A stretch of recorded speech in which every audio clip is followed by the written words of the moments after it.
Chapter 1432. At that time, little William did not realize how naive his thoughts were. He waited until the next day. Little Tiger Bo had always liked to eat hamburgers. In addition, he rarely went out. This time, he was going out with the little princess. No matter how he thought about it, he was excited. She climbed Chin Mo's wall before the sun rose. Unfortunately, after being discovered, little Princess Chin didn't talk to her for an hour. Bojo caressed the bridge of her nose, walking 2 rounds beside him. In the end, Chin Mo heard someone's stomach rumbling. He frowned. "Come over." Bojo was standing by the side of the bed. When she heard the little princess's words, she moved closer. Chin Mo helped her take off her hat before asking, "Do you know your mistake?" Bojo blinked. "I know." Looking at that expression, it was impossible for him to know. Chin Mo wanted to ask his family to put a few more potted plants outside. He wanted to see how she was going to do those dangerous things with all these things in front of him. Little Tiger Bo was still immersed in the excitement of going out to eat hamburgers. She couldn't understand little Princess Chin's thoughts at all. But then she was glad again. Because little Princess Chin took a piece of cake out of nowhere and put it in her mouth. Delicious. The outside was crispy, but the inside was soft with a hint of sweetness. It wasn't like the snacks she had eaten before. It looked like it was made in China. Ever since she was young, little Tiger Bo had always been interested in local food. She glanced over with her round eyes. She wanted to eat a second one. But she became reserved. Chin Mo could tell what the little tiger was thinking. He smiled and looked at her obedient look. He pinched another piece and placed it in her mouth. His voice was cold. "Remember to eat breakfast in the future." Little Tiger Bo nodded perfunctorily. Her attention was focused on the delicacy. "Momo, what is this pastry called?" Chin Mo paused. It was obvious that he didn't want to say the name. However, little Tiger Bo didn't seem to have any intention of giving up after eating 3. As he wiped his hands, he spat out 3 words, "Wife cake." "Wife biscuits." What does wife mean? At this moment, her vocabulary was still limited. The main reason was that Mr. Bo never addressed his wife as his wife at home. He always called her Mrs. Bo. Hence, until now, little Tiger Bo had never come into contact with this term. However, little Tiger Bo didn't want the little princess she wanted to buy to think that she was uncultured. Therefore, she tried her best to make her face look as calm as possible. In her heart, however, she was thinking that when she returned home, she would have to ask her father what his wife meant. Actually, the reason why Chin Mo didn't want to say it wasn't just because of the name. It was the story behind it. It had to be said that this was also because it was Chin Mo. Other people at his age might not know that there was a story behind the wife cake. This was inseparable from his family's upbringing. Old Master Chin, who had passed away, was the founding general of the country. When he had taught Chin Mo, many things had been imperceptibly influenced. Every object had an allusion to it. This was not something that every general could do. But for the 1,000-year inheritance of a great country, Old Master Chin valued him very much. Over time, Chin Mo had read countless books. When Old Master Chin was still alive, every time he saw little Chin Mo sitting at the desk reading, he would let him go out to play. At that time, Chin Mo was still wearing camouflage clothes, which was different from what he was wearing here. He gave people the feeling of a little man. He only told Old Master Chin that after training, he liked to read books. Many people were lamenting that the Chin family had such a child, which was simply used as a benchmark. That was indeed the case. There was one thing that the young butler was right about. Their young master had the temperament of a young master from an ancient aristocratic family, just like a royal family. Indeed, that was right. In the modern world, there were many outstanding children. But the cultivation of an aura definitely didn't rely solely on the accumulation of money. Especially this kind of ancient nobility. It depended on one's character, upbringing, and everything that one had absorbed. Qin Mo was such an existence. He watched as the little tiger beside him ate the wife cake. A string of illusion appeared in his mind. Fortunately, the little tiger didn't know the meaning of a boy giving a girl a wife cake to eat. Otherwise, who knew what else she would do? Even if she raised her as her own. But the indifferent young Master Qin still wasn't used to being kissed like this. After all, he only wanted to raise the little tiger, not marry her. Bojiu didn't know what the little princess was thinking. The wife cake was too delicious and the black tea that the little princess fed her. Accidentally, she ate 6 pieces. When she wanted to eat more, Qin Mo frowned. Qin Mo frowned and took the tray to the side. Eating too much sweets wasn't good for her teeth. This idiot really didn't know anything. Qin Mo now understood the helplessness of raising a child. There was nothing left to eat. Little Tiger Bo patted her clothes and stood up. Today, Bojiu didn't wear her pajamas. Instead, she wore a pure white sweater and the black down jacket that Qin Mo had given her yesterday. It matched Qin Mo's current attire. Qin Mo was very satisfied with this.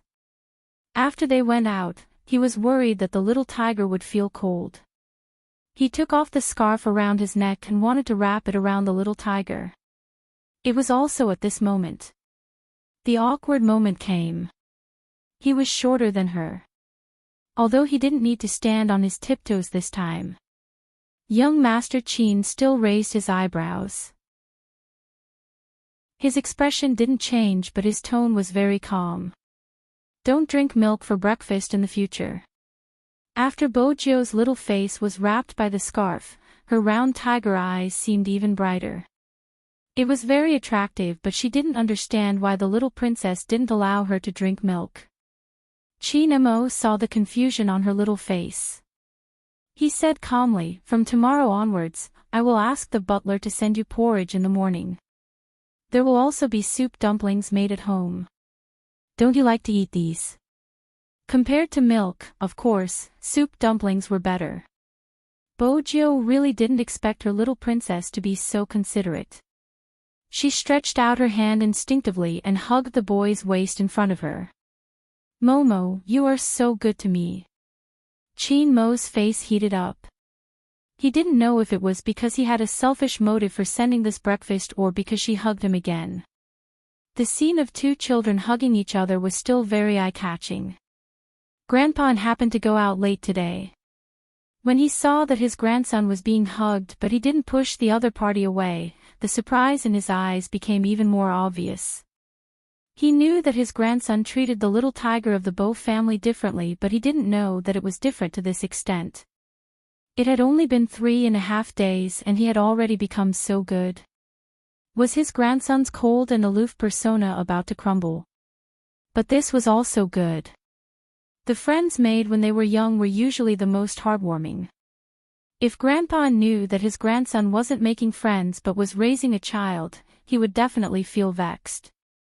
On the other hand, the golden-haired butler at the side felt that his young master was seriously making a plan to raise a child. It was really scary. Little Tiger Bo had a different view on this point. She didn't feel that she was being raised by her little princess. After all, her father had said that the person who made the decision financially was the one who raised the family. For example, her mother was the one who raised her and her father and their family. She had planned to pay the bill when she arrived at the hamburger shop. She had to show her family's financial resources to her little princess. Other than eating a lot of meat, this was little Tiger Bo's goal. The Yin family didn't lack chauffeurs. This was the first time his grandson went out after he came overseas. Grandpa An's feelings were complicated. He was afraid that his grandson wouldn't like this place and would prefer to live in China, so he specially sent a Lincoln limousine. It had to be said that Grandpa An's style was very exaggerated when it came to pampering his grandson.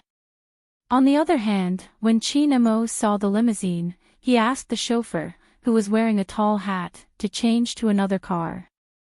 The limousine was too big. He sat in the back and couldn't carry the little tiger on his lap. This was what he had read in the book yesterday. It was best to carry the child on your lap when taking care of a child. That way, you would know that you valued her. Chin Mo thought for a moment. It was most convenient to sit in a car. He was shorter than her after all. Little Princess Chin was very concerned about his height, but he didn't show it. On the other hand, little Tiger Bo was a little surprised when she was carried in the car. Usually, she was the one who thought of ways to pounce on the little princess. It was really abnormal for the little princess to take the initiative to hug her. Was the little princess not shy anymore? Bojo tilted her head and studied Chin Mo's expression. She could only see the coldness on his face. She couldn't see anything else. At the start, Chin Mo felt a little uncomfortable. After all, he had never hugged anyone before. After driving for 3 minutes, he got used to the milky fragrance on the little tiger's body. Bojo opened her eyes wide. She sat in his arms and looked left and right through the car window.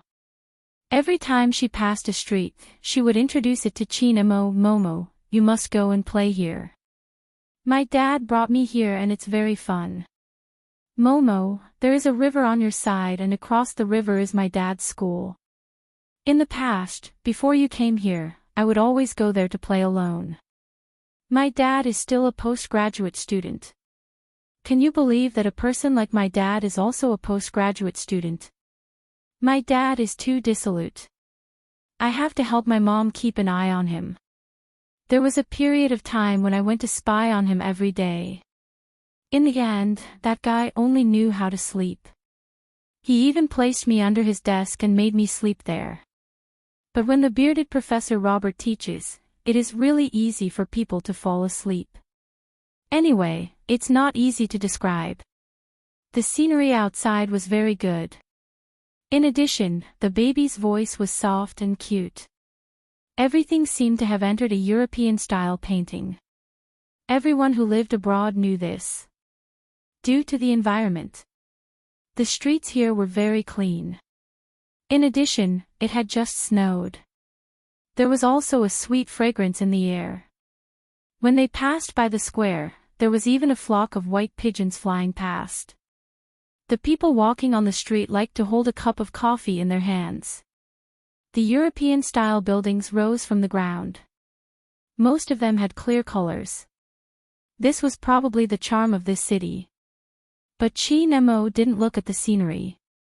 Instead, all his attention was on the little tiger in his arms. Other than rolling up her sleeves. From her words, he came to a conclusion. The little tiger he was going to raise seemed to have a good memory. Not all children could remember the way. Even adults would get lost. Take his mother for example. She would never be able to tell north from south. But for the little tiger, not only could she tell the direction, but she could also remember the appearance and direction of each street, as well as what was there. This was no longer about the sense of direction. It was about memory. Chin Mo raised his eyebrows. He had to admit that the more he interacted with the little tiger, the more he felt that his superpower was nothing. Because there was someone here who was similar to him. She seemed to want to confirm something. Chin Mo pulled out a book from the back of the chair in front of him. It was a book that his grandfather often read. It was an English version about business. This shouldn't be a problem for the little tiger. He flipped to a page. Little Bojo. MH. Little Tiger Bo was still mischievous. She was thinking about how to kiss the little princess without being noticed. What's written here? Chin Mo pointed at one of the paragraphs. Bojo lowered her eyes. Her eyelashes were long as she read a paragraph. After Chin Mo finished listening, he closed the book. Little Tiger Bo realized something. Was the little princess asking her a question just now? It was really too cute. She wouldn't laugh at the little princess's poor English. After all, she had just started to learn the Chinese characters seriously. Just as she was about to give the little princess a kiss to comfort him, the little princess spoke again. The little princess spoke again. How much do you remember about the part that I just read? Little Tiger Bo thought to herself. He was asking her for a question again. He was really arrogant and cute. He angrily repeated what he had just said. She was waiting for the little princess to look at her with admiration. However, there was nothing. Qin Mo just placed the book down and smiled. As expected, it's just as I thought. This little tiger was the same as him. She had a photographic memory. Of course, memory could be developed later on. She just needed a little bit of talent and a memory bank. It wasn't impossible. Anyone who had watched The Strongest Brain would know. Every object and place has a connection to it. As long as you remembered these connections, remembering things would be very easy. That was because it would form a small three-dimensional map in your mind. This kind of map could only be perceived by yourself. In the past, when he displayed this ability, others would be shocked. They should really come and see the little tiger he was raising. In this aspect, she seemed to be stronger. Bo Jio's ears perked up as she looked at the smile. She felt that the smile was too beautiful. It was like the snow that had just melted outside. Did the little princess want her to kiss him when he smiled like that? No, she had to restrain herself today. She still had to eat later. If she paid for the kiss in advance today, she would be too happy after eating, but the little princess wouldn't let her kiss him. That would be too sad. Just as little Tiger Bo was thinking about this, they had reached their destination. The black low-profile car stopped by the roadside. It was a plaza with an amusement park. Chapter 1433. Qin Mo and Bo Jio alighted the car one after another. Their attire wasn't outstanding. But it was because they were too cute. Coupled with that pair of black eyes. Very quickly, some foreigners couldn't help but look over. After all, these two Asian kids were really too cute. Especially that little boy, why was he so charismatic? After Qin Mo alighted, he didn't leave immediately. He didn't let the little tiger run around either. Instead, he lowered his lids and adjusted her down jacket. Then, he helped her adjust her scarf. When the foreigners saw this scene, they felt that it was too loving. Did all Asian kids take care of people like this? Even though the driver, old Wang, had lived here for a long time, he knew his young master well. When he was watching from the side, he wanted to record this scene with his phone and send it to Chairmanin. It was really unbelievable. It was even more unbelievable than young master carrying Miss Jio in the car. After all, young master had never served anyone before. Qin Mo didn't think much of it. Of course, he had to take good care of his own child. Besides, the weather outside was so cold. This little tiger had always been wearing her skin on her clothes. Either her sleeves weren't rolled up properly or her jacket wasn't zipped up. If he didn't care, who would? After Qin Mo surrounded them, he held the little tiger's hand. Bo Jio was overjoyed. She walked forward. If she was wearing her little tiger pajamas, she would definitely be wagging her tail. Compared to the domestic ones, overseas amusement parks would have many clowns and magicians dressed in exaggerated clothes. But the children were all the same. They watched as people with all kinds of hair walked past them. Qin Mo brought the little tiger in his direction. Little William was wearing an orange coat and a Christmas wool hat. He had his hands in his pockets and was waiting at the agreed place. In his imagination, Joe should have appeared alone. Joe should have appeared alone. But what he didn't expect was, when he glanced up, he saw not only Joe but also someone he didn't know. And that person's appearance was outrageous. He had black eyes, black hair, and that face. Little William was an Asian. Similarly, he understood that Joe was also an Asian. Logically, Joe was also an Asian. Shouldn't she prefer Westerners? But when such a handsome man like him swayed in front of her, she did not have any reaction at all. Little William still remembered his first awakening of love. Originally, he had brought his subordinates to confess. He didn't expect Joe to think that he wanted to fight with her. In the end, he was beaten up. He was such a big guy, yet he was beaten. From then on, little William, who had a hero complex, admired Joe even more.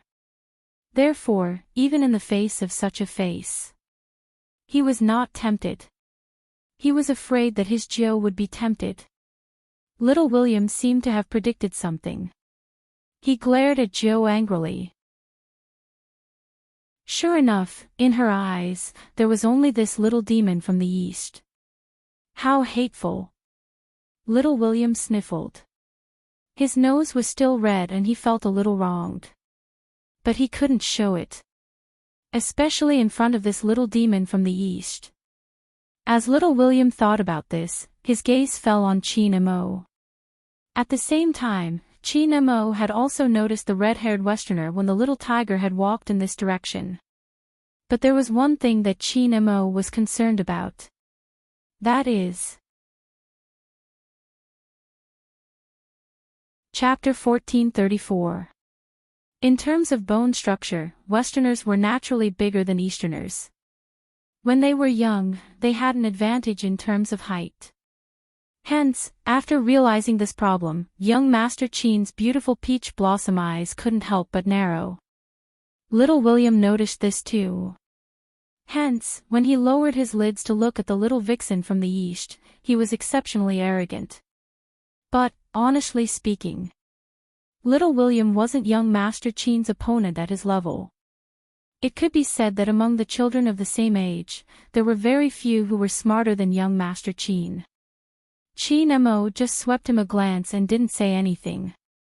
It was as though he didn't see this person, even though the other party was taller than him. It didn't break the nobility on young Master Chin's face. Just one action from young Master Chin would make little William envious. That action wasn't anything special.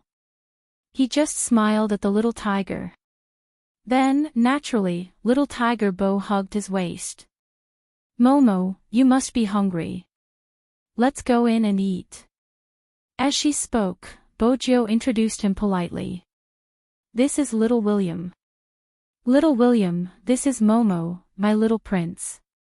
She had hugged him. She even used the words my little prince. Little William felt so wrong that he wanted to cry.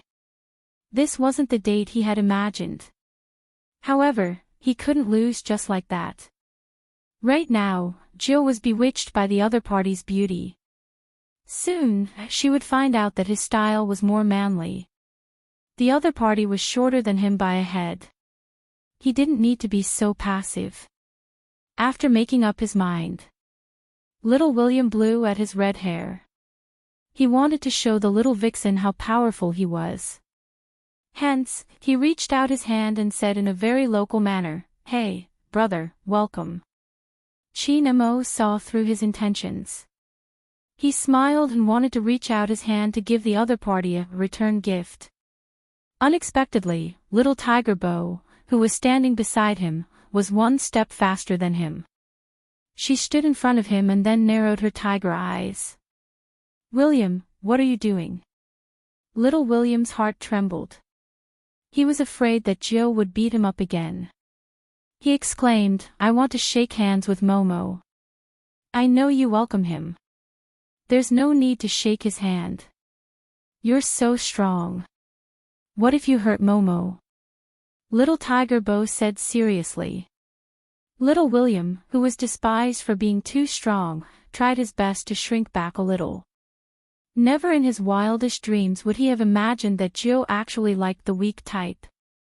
Then what was the point of him practicing hitting the ball every day? None of them could compare to his face. And is he a doll? How could someone get hurt when they held hands? Although he did intend to teach the other party a lesson. But saying it like that was too hurtful, old friend. We are all children, but why is there such a big difference in the way we are treated? Little William's expression was extremely colorful. Chi Nemo looked at the little tiger in front of him, and the smile on his face deepened. When little William saw that smile, he almost attacked. After all, he was young and vigorous. Oh, no, he had the spirit of a hero. When this little Eastern demon was laughing just now, he even raised his eyebrows in his direction. That was a blatant provocation. Unfortunately, Joe didn't let him shake hands, and he didn't dare to shake hands. It seemed that he could only find time to teach this little demon from the East a lesson in the future. He would go to school anyway. Chapter 1435. Little William was still thinking about this. He didn't expect the other party to send himself to him. That was because the little vixen from the East said faintly, "It's fine to shake hands." Little William straightened his body instantly. His red hair moved and his entire body emitted an aura that seemed to be saying, "Since you walked right into my trap, I'll teach you a lesson now." Chi Nemo was wearing a black down jacket and a pure white scarf that was wrapped around his neck. It was as black as ink. He stretched his hand out. Little William smiled. He thought that he was very devilish and unruly. His hair was still red. The moment his fingers touched, little William used a lot of strength. He was waiting for this person to kneel down and beg for mercy. Wait a minute. This didn't seem right. Little William's eyes widened because of the pain from his fingers. A child couldn't hide his emotions and his face was filled with astonishment. He wanted to use more strength to retaliate. But the other party didn't give him the chance. His right hand was starting to turn numb. However, just as little William was about to bend over from the pain, the person on the other end suddenly released his hand. The person on the other end suddenly let go. Then, he curled his lips and said in a calm voice, "My hand hurts a little." "William, you're really strong." Little William, whose hand was numb, "Excuse me." "Me?"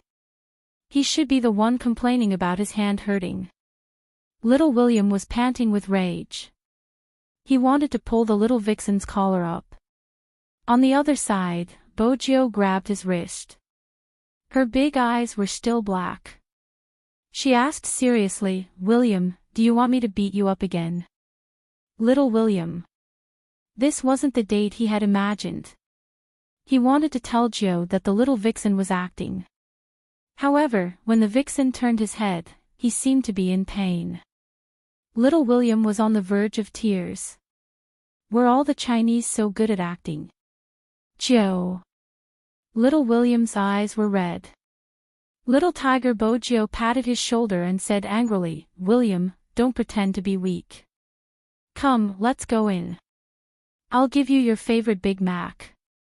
Little William, why was he pretending to be weak when he cried? He was so angry.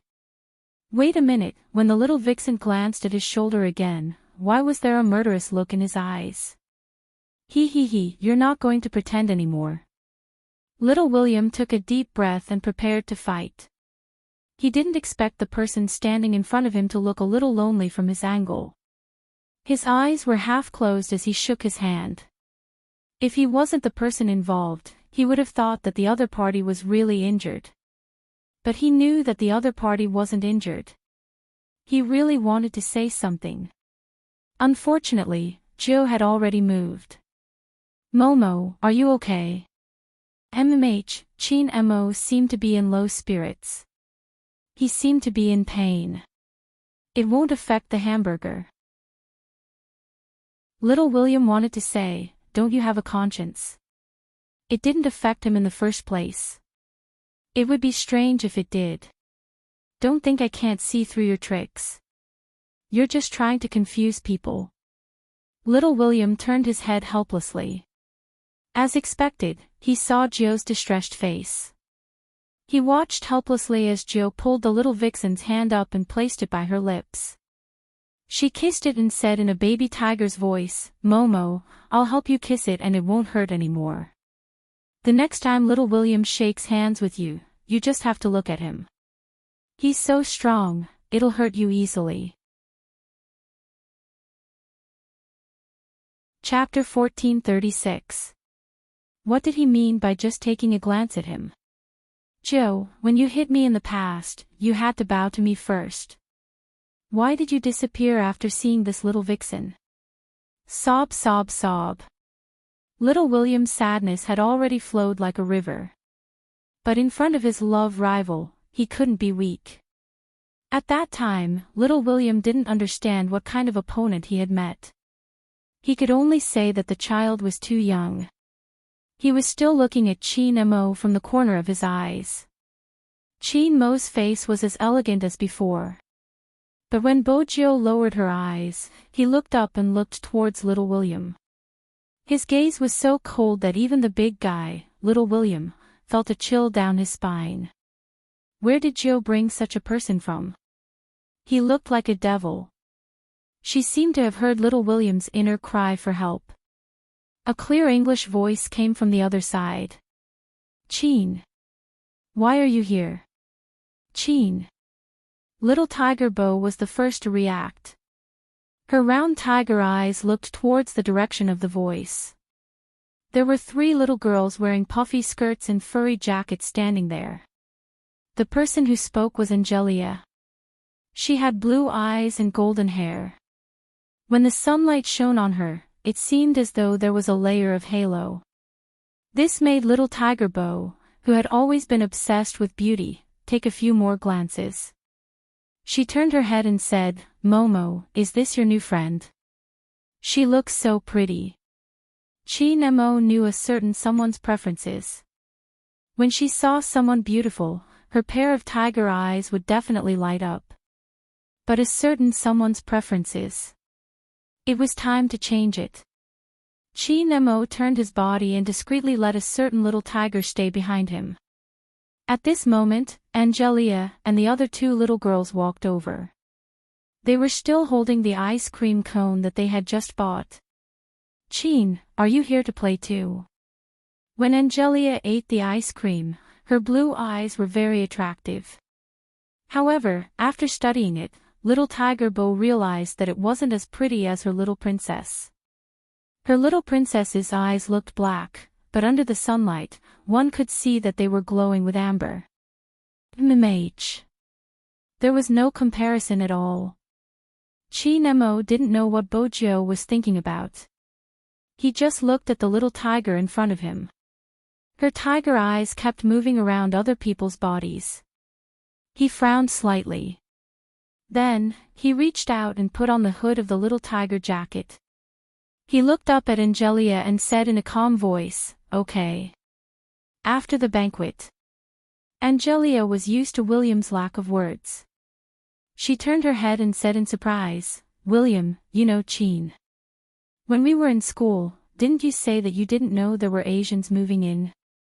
When William heard this, the expression on his face became even more indescribable.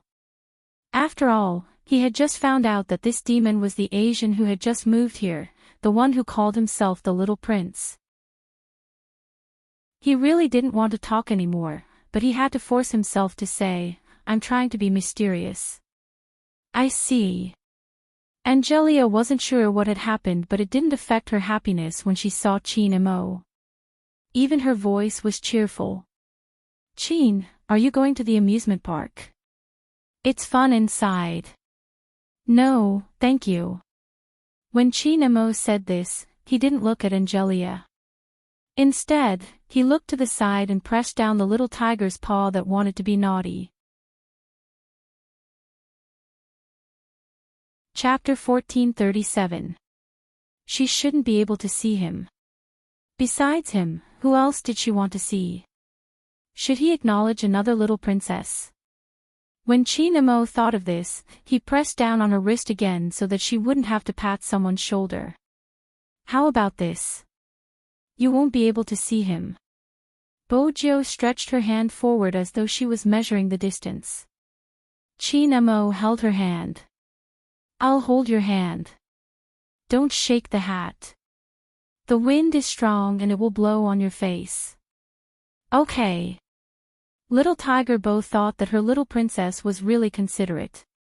She could even think of such a thing. William, who had seen everything from start to finish and knew what Chin-mo was like, felt a surge of emotion surging through his heart. This guy did it on purpose.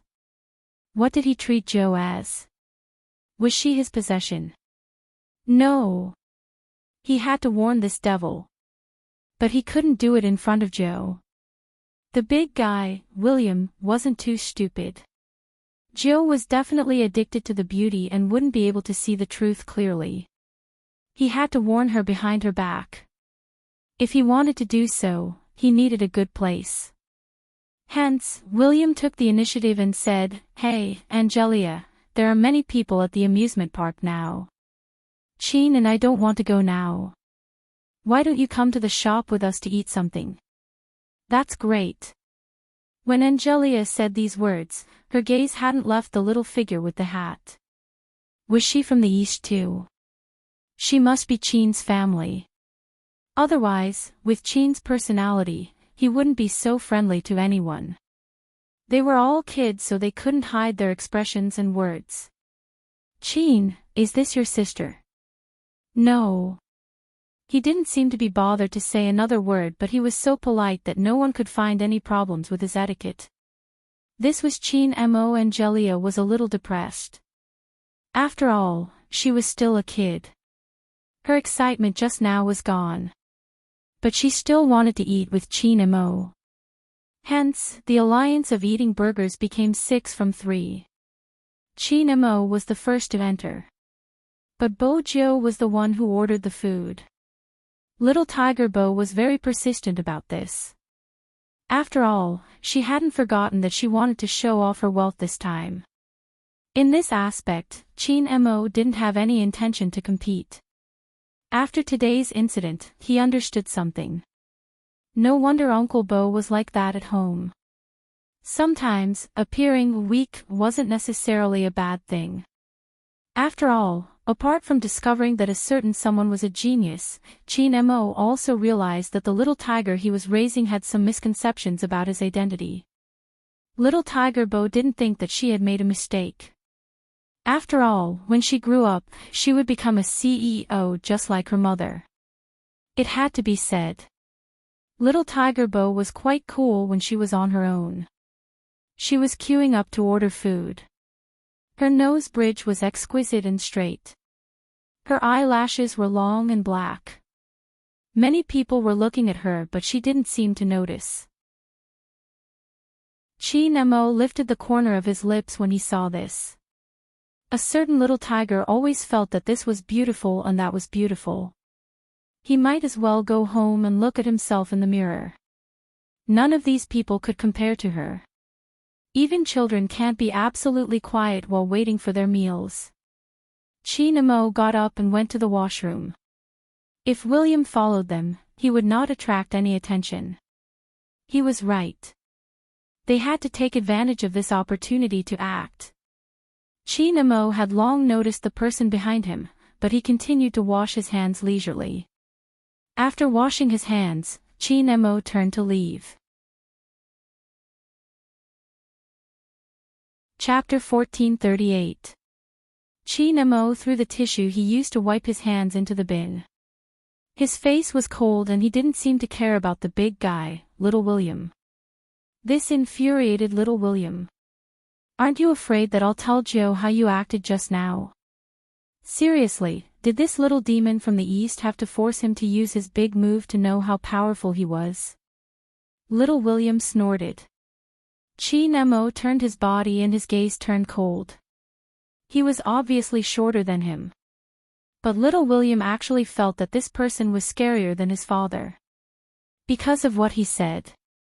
If you say anything, I'll break your legs. Little William. This was different from what he had imagined. Shouldn't this little demon be scared to death? Why was his aura so strong? Who exactly was threatening who? I'll go and tell her. The big guy straightened his back to show off his height. Little did he know that this was what Chin Mo disliked the most. His little tiger's friend was actually taller than him.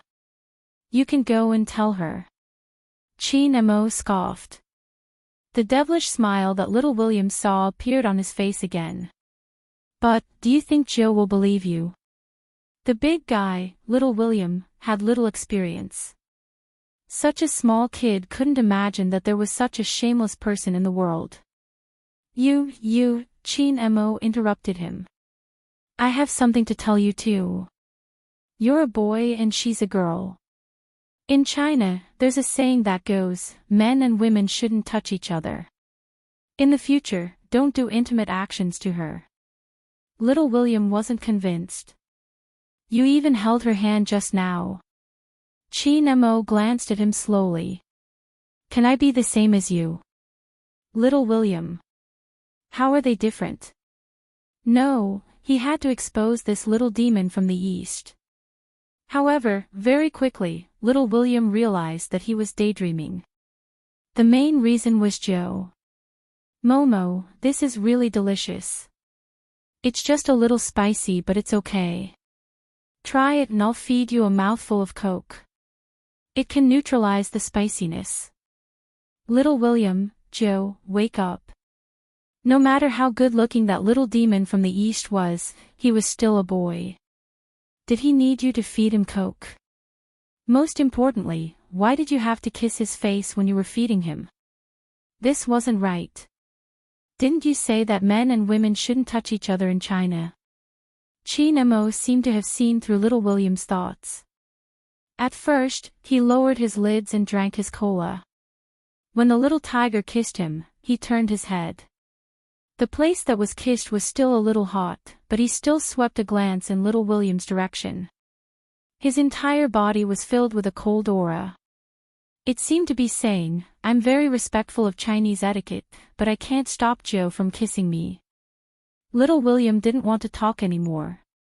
He bit the ox burger in his hand. The little tiger was different.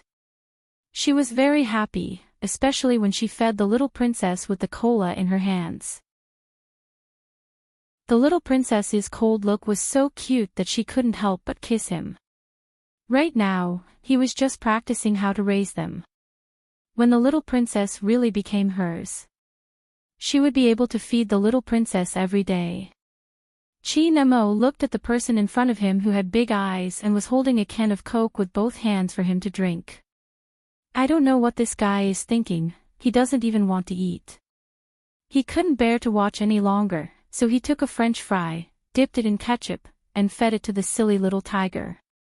Bo Jo, on the other hand, was eating one by one, looking like she was enjoying herself. If little Tiger Bo was considered a beginner when it came to feeding people, then young Master Chin's feeding would be completely different. He took care of everything slowly. When the little tiger stained the corner of her mouth while eating the hamburger, he would even pick up a napkin and help her wipe it off. Angelia, who was sitting at the side, couldn't move her eyes away. She waited until Chin Mo stood up and went to get something else. He couldn't help but ask Bojo, hey, what exactly is your relationship? Relationship? Bojo smiled. Her eyes were big and a little mischievous. Momo is going to marry me in the future. Let's practice first. Marry you. William, who was listening on the side, couldn't sit still anymore. Joe, you don't know how that little demon spoke to me. If you knew, you, bang. Bojo placed the cola down and grabbed little William's collar with one hand. Are you looking for a beating?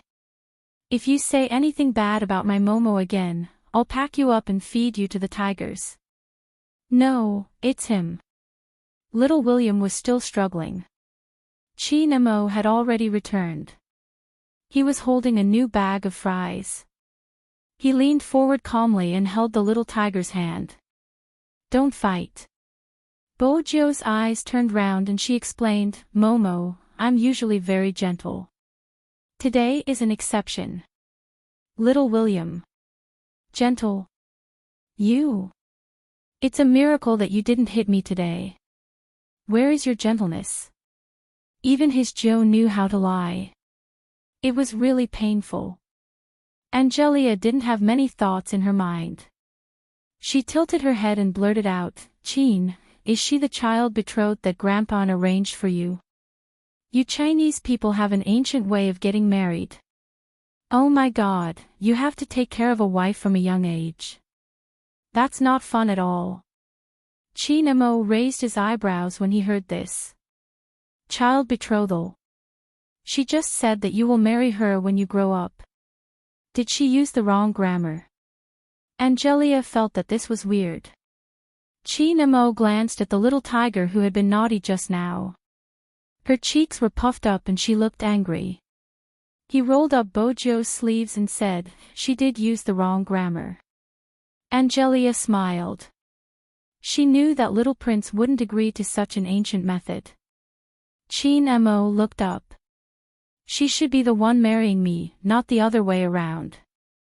All the children, Angelia paused. It was too obvious. William was so angry that he wanted to scratch the table. But there was one thing. Ever since that day, everyone knew that the new little prince from the east had a young wife who was betrothed to him. But for some reason, that young wife hadn't entered school yet. William had said that she had been living here for a short period of time. The news reached Grandpa Anne's ears through Angelia's grandfather. As the person who had betrothed his grandson, he almost didn't drink his tea. Child betrothal. My grandson said that. And, you're too dishonest. Even now, you're still not telling the truth. Old Master and thought to himself, brother, am I not telling the truth? As a grandfather, I don't even know that I have a little granddaughter-in-law. Hence, during the dinner that day. Chapter 1439. Chi Nemo had expected his grandfather to ask him about this. He put down the knife and fork in his hand and said, I'm not a little wife, but I'll take care of little Bojio in the future. Grandfather, you can go to the Bo family and ask her to come over to eat when she has no food. Their house is always empty. MH. Old Master and couldn't help but laugh when he heard this. He was going to take care of someone else's child, but he still didn't admit it. He understood his grandson. He probably didn't have that kind of relationship. Also, he was just a little old. It was probably because he liked the little tiger too much. The love between family members. At that time, Old Master and wasn't sure. When young Master Chin said he was taking care of her, he was really taking care of her. Just like that, the two little people naturally piled up into a pile. Little Tiger Bo liked to play games. Every time she came to the Inn family, she would wear a set of little tiger pajamas and climb around. Occasionally, an owl would land on the treetops. Little Tiger Bo looked at little Princess Chin, who was still playing chess with herself. She turned her round eyes and ran downstairs. She climbed up the wall. The young golden-haired butler stood below and said softly in English, Miss Jo, hurry up and come down. It's too dangerous. Bojio didn't listen. The golden-haired butler had no choice but to use his trump card. Young Master is here. Little Tiger Bo's ears perked up. She looked down and when she saw that there was no one, she smiled. Brother Butler, you are being mischievous again. Where is the little princess? The golden-haired butler. Who was the mischievous one? Bojio was still playing around. She didn't know that someone had seen this scene. She sighed softly and reached out to pinch her eyebrows. Helplessness appeared on her cold face. Then she walked to the bottom of the tree and stood tall. "Come down." Little Tiger Bo's back stiffened. She reached out to scratch her face and looked at the owner of the voice. A month had passed. She didn't know if it was because of the milk Chi-Nemo drank.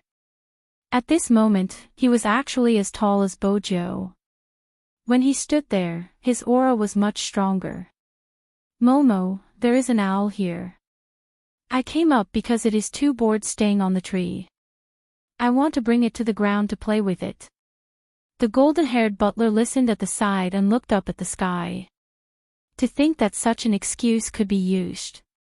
The owl expressed that it was not going to take the blame. Chi-Nemo was already used to the little tiger's naughtiness. He stretched out his hands and repeated with a cold expression, "Come down." Acting cute didn't work. Little Tiger Bo hugged the tree and slid down.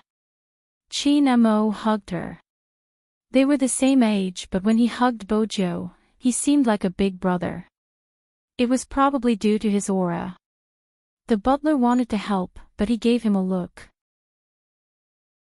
A young master who raised a child was really afraid of his words. Chi-Nemo removed the leaf from the little tiger's head, his voice calm. "Didn't I tell you not to climb trees and walls all the time?" "I can't control it," Bojo replied honestly. Chi-Nemo paused, not saying a word. The blonde butler really wanted to know what his young master was thinking. If there was anyone who could make the young master feel helpless, it would be the ninth young mistress. Coincidentally, Miss Gio was growing her teeth these days, so half of her face was puffed up. Their young master would bring her over from the Bo family every day and watch her brush her teeth and wash her face. The blonde butler just wanted to say that even his father hadn't been so attentive when he was raising him. Was this the cultural difference between the Chinese and the West? Even raising a child was different. Very soon, when the young blonde butler got to know the other Eastern families, he understood a principle. He was definitely the only one who raised a child like his young master. For example, if he was an ordinary child, he definitely wouldn't have such a conversation. Chi-Nemo, little Bojo. Bojo, MH. Chi-Nemo, open your mouth. Bojo, Momo, my teeth don't hurt as much anymore. Can I not take the medicine? Chi-Nemo, no. Bojo, can I kiss you after I take the medicine? Chi-Nemo, MH, their young master used his looks to coax her every day. From the beginning, little Bojo, if you kiss me again, I'll throw you out through the window. Until now, he had tacitly agreed to Miss Gio doing anything intimate with him. When there was no one at the Bo family's side, Miss Gio would still stay over. Every time, young master would take care of her. As one of the parties involved, little Tiger Bo didn't agree with this point. She was obviously the one taking care of Momo. Momo was afraid of the dark and didn't like thunder. She could sleep beside him and hug him. She could also show off her strength as a boyfriend.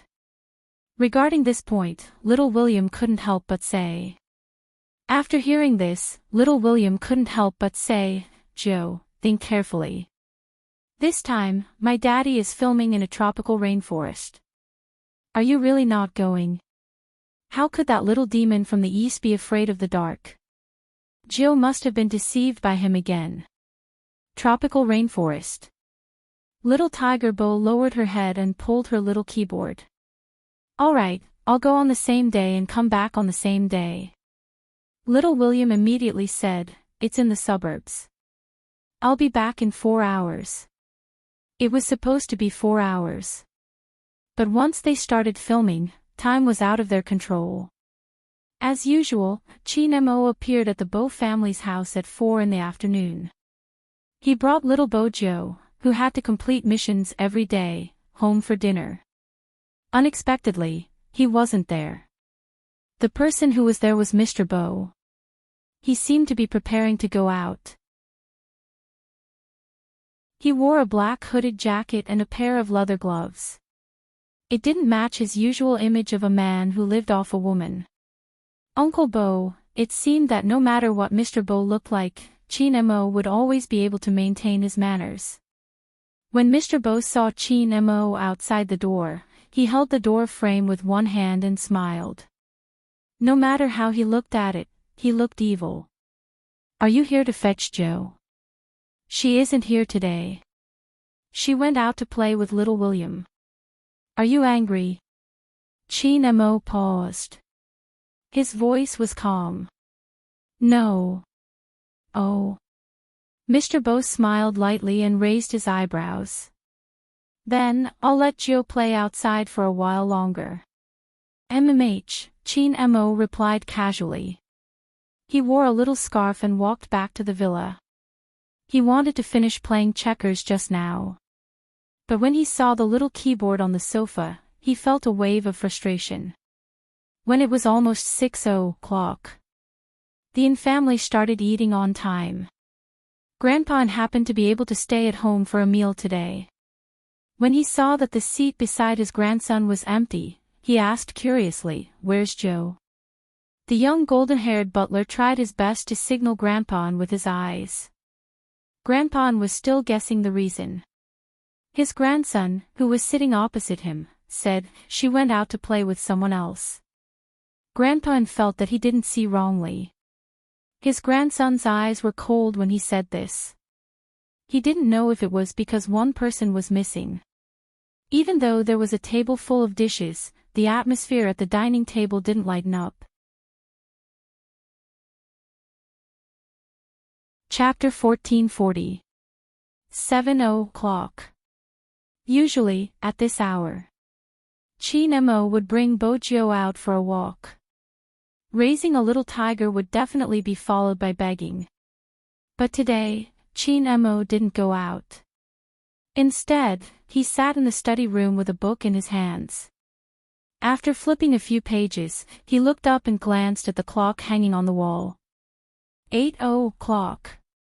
If a certain someone came back at 8 o'clock, he wouldn't pursue the fact that she didn't listen to him. Chin Mo had never felt that time was so long. 7 o'clock, 7:30. 8 o'clock, 8:30. He overturned the previous settings and changed his mind. He would wait for the little tiger to come back at 9 o'clock. 9 o'clock. The street lights outside the window were lit up. The Christmas tree was beautiful as usual. But Chin Mo wasn't in the mood to admire it. He took the book and went upstairs. The young butler looked at the cold little face and was shocked. He hurriedly took out his phone and read a few pages of a fantasy cultivation novel. It started to rain outside. The lights in the Bo family's house were still dark. Bojo didn't know that her little princess was angry because of this. When she returned home, she saw that the lights weren't turned on. She automatically walked towards the In family's house. She didn't climb over the wall because there were too many obstacles outside. She carried the mushrooms she had dug in the jungle and walked through the main door. When he saw Bojo, the young butler hurriedly asked her to go upstairs. When Chin Mo heard the sound, he was lying on the bed. He wasn't asleep, but his little face was obviously much colder than usual. Bojo turned and looked at the young butler. Her tiger eyes blinked. The young butler signaled for her to go over. Actually, he didn't need to signal for Bojo to go over. She even brought back the mushrooms she had plucked. "Momo, I brought you a present." No one replied. Bojo scratched her face and took a step forward. She sat by the bed for a while and then ran into the bathroom. When she came out again, she had changed into her little tiger pajamas. Then she poured a glass of milk and tiptoed to take the Arabian Nights book from the bookshelf. She placed it beside Chin Mo's hand. Her tiger eyes were round and black. She had always been straightforward. "Momo, are you angry?" Chin Mo didn't have any intention to care about this person. After all, a certain little tiger never listened to him. Bojo wagged her tiger tail and leaned forward, planting a kiss on his face. How was he supposed to ignore her? Chin-mo tilted his head, his voice still calm. Is the tropical rainforest good? How did Momo know where she went? Little Tiger Bo was puzzled for a moment. Then she said, it's fun, but Momo isn't here. When Chin-mo heard this, the frustration in his heart subsided a little. He said nonchalantly, next time you go out, tell me in advance. I got the kitchen to make bean buns for you. They were all wasted. When little Tiger Bo heard this, she felt guilty and lowered her head. Chin-mo continued, it's not that I'm not letting you play, but don't go so far next time. Alright, go to sleep. It had to be said that shrewdness was something that was definitely cultivated from a young age. Young Master Chin now knew how to support a certain someone. He could retreat in order to advance. Little Tiger Bo had already started to reflect on herself. When she glanced up, she saw Chin-mo's lonely back view. One of them wrapped his arms around her waist and swore seriously, in the future, I will bring Momo wherever I go. Chin-mo paused for a moment before replying, Little Tiger Bo saw that he wasn't in a good mood and felt even more guilty. Unbeknownst to her, the coldness in Chin-mo's eyes had dissipated. He sat up on the bed with something else in his eyes. Little Tiger Bo thought he was still angry with her and followed behind him. After taking a few steps, she realized that he had opened the drawer and pulled out a bag of potato chips that he had prepared for her. Momo, don't you not eat these things? At this moment, Chin-mo spoke in a calm voice, I was worried that you would be hungry when you weren't around, so I didn't eat dinner. While he was saying these words, the young butler happened to come in with a plate of fruits. Every night, young master would feed Miss Jo 2 mouthfuls of fruit because Miss Jo loved to eat meat. In young master's words, he was afraid that the child's vitamin intake could not keep up, so he simply used fruits to supplement. Coincidentally, he heard this sentence and thought to himself, young master, you're going against your heart by saying this. Miss Jo went out with Director William. How could she be hungry? You obviously didn't have an appetite because Miss Jo went to play with other people and didn't play with you. However, as a qualified butler, even though he was young, he knew that he wouldn't say such things out loud. However, little Tiger Bo was born with a strong sense of empathy. Her round eyes looked out of the window. It was raining outside. When she came back just now, there was even thunder. These were the things that the little princess hated the most. Little Tiger Bo knew that the family ate their meals on time. The little princess didn't even eat dinner because of her.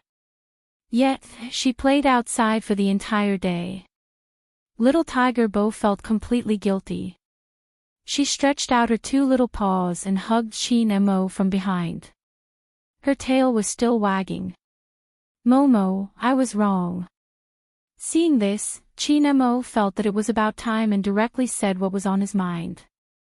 Little Bojo, if you want to go out and play with other people, don't play with me anymore, understand? I understand. I will be obedient in the future. Little Tiger Bo wagged her tail again and said very seriously. Chin-mo glanced over and curled her hair with his fingers. I will forgive you this time. Little Tiger Bo nodded. In order to show that she was very obedient, she didn't need Chin-mo to rush her. She took a shower in advance and came out smelling good. She lay at the side and listened to Chin-mo read her a bedtime story with her big tiger eyes. It had to be said. Young Master Chin's method was very effective. Because the next day, when little William carried the basketball over again, little Tiger Bo rejected him decisively. Little Tiger Bo rejected him decisively. I'm not going. Little William's little face was originally red. He was filled with anticipation for today's date on the basketball court. After all, he had already done his research on the little demon from the east. The other party didn't like this kind of sweaty exercise. Hence, it was impossible for him to go out with Joe. Then, he would be able to be alone with Joe again. He didn't expect this. Didn't we agree? Little William's red hair drooped. Bojo hugged the little keyboard in her hands and said seriously, "Yesterday, I left Momo at home alone. He didn't even eat. Also, he is afraid of the dark. I have to accompany him." Afraid of the dark. That little demon from the east. How was that possible? No way. He had to expose him today. Joe, Chin wouldn't be afraid, just as little William was about to go all out. The person he wanted to expose appeared. He was wearing a small black suit and his hair was styled. He looked like a real little prince. He glanced at little William. There was a sense of oppression amidst his nobility. Little William subconsciously gulped a few times and swallowed his words back. That wasn't right. What was he afraid of? Even if this little demon had grown taller, he still wasn't as strong as him. He didn't need to be afraid at all. But he didn't know why. When little William saw Chin Mo, he would remember the day at the burger shop. The way this little demon had looked behind him. It made people want to run away after seeing him. Thinking about it carefully, only Joe was so close to him. Although Angelia and the others called this little demon Prince, it could be seen that they were a little afraid when they faced this little demon. Of course, Chin Mo noticed the red-haired William's gaze. Grandpa said that he had to be more polite to foreigners. This would show the thousands of years of etiquette in China. Indeed, Chin Mo wasn't impolite to others. But there was one thing. A certain red-haired man always wanted to abduct the little tiger he was raising when he wasn't around. This debt had to be settled. Little William looked at that person and narrowed his eyes. He said calmly, "What can I do?" Afraid of the dark. Little William braced himself. Since he was going to die anyway, he might as well finish his sentence. "You're already so old and you're still a boy. Do you think it's possible for you to be afraid of the dark?" It was a pity that little William had underestimated young Master Chin's shamelessness. Everyone has fear. When Chin Mo said this, he seemed a little lonely. As a boy, I don't want to be afraid of the dark. I'll be laughed at. But I have no choice. Little William. Wait a minute, how could there be such a thing? The young butler, who had been listening to the entire process, raised his head and looked at the ceiling. He would never tell anyone that his young master dared to go to the basement alone at night. Every time he watched a horror movie, he treated it as pseudoscience. He was even more disdainful of ghosts and demons than adults. So, he was definitely pretending to be afraid of the dark. But he was acting so shamelessly. Probably only his young master could do that.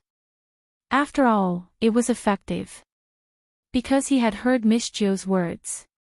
"Momo, don't be afraid. I'll accompany you in the future. William probably wants to go out and play with you. He has many children accompanying him. Moreover, he's so strong. He's not afraid at all." Little William felt his heart hurt. Just like that. From then on, little Tiger Bo never went out alone with anyone again. It was because of Chin Mo. Of course, it was also because of her toothache. Speaking of this, little Tiger Bo's appetite decreased because of her toothache. Chin Mo was really anxious. Every day, he would coax her to eat during dinner. In the morning, when she woke up to brush her teeth, he would ask little Tiger Bo to stand beside him and he would brush her teeth for her. Thus, in these 10 days, Li Tianlan's eyes lit up. Grandpa would always see the scene of his grandson raising a child in the morning. The young golden-haired butler didn't mention the difference in education between China and China anymore. He basically understood that his young master was raising Miss Jo like a porcelain doll. It wasn't just the details of life. There was also the time when his young master was reading. Miss Jo would play with her little keyboard at the side. How good were these two children? It could be explained with one point. In the past, other than a bed, a bookshelf, and a wardrobe, nothing else could be found in his young master's room. Ever since he met Miss Jo. Snacks, a couch, a small toolbox, and 2 laptops. In his young master's words, these were all Miss Jo's toys. But the young butler couldn't understand after thinking for a long time. How did a toolbox become a toy? Of course, there were times when it was quiet. 10 in the morning. The two children would be in the study room. Every time it was at this time, time would always pass very slowly. Chin Mo wore a pure white sweater. One of his hands was pressed against the rice paper on the wooden table. His other hand was separated by little Tiger Bo's hand. He held a brush and taught someone how to read, stroke by stroke. The sunlight shone in and shone on the two children's bodies. The young butler watched from the side. His eyes were filled with amazement. He always knew that his young master was good-looking. But he was such a gentle young master. This was probably the only time he would see it. Rather than saying that his young master looked like a prince with British blood, it would be better to say that he looked like a young master from an ancient family. His every move was like a splash of ink. It was naturally noble. If it was just him, people might not be unable to shift their gazes away. However, little Tiger Bo was standing in front of him. They were children of the same age. The taller one was teaching the shorter one how to write. Little Tiger Bo's tail was wagging. The tip of her nose was stained with ink. It seemed to have been purposely dotted there. She was just short of drawing 3 whiskers. She looked very serious, as though she was completing a big task. He probably found it interesting to see her like this. His young master would always turn his gaze subconsciously. The corners of his lips would curl up slightly. At that moment, the young golden-haired butler thought of a poem he had learned in the vast Eastern literature. That's right. Ancient fantasy cultivation. Wastrel's counterattack against ancient web novels.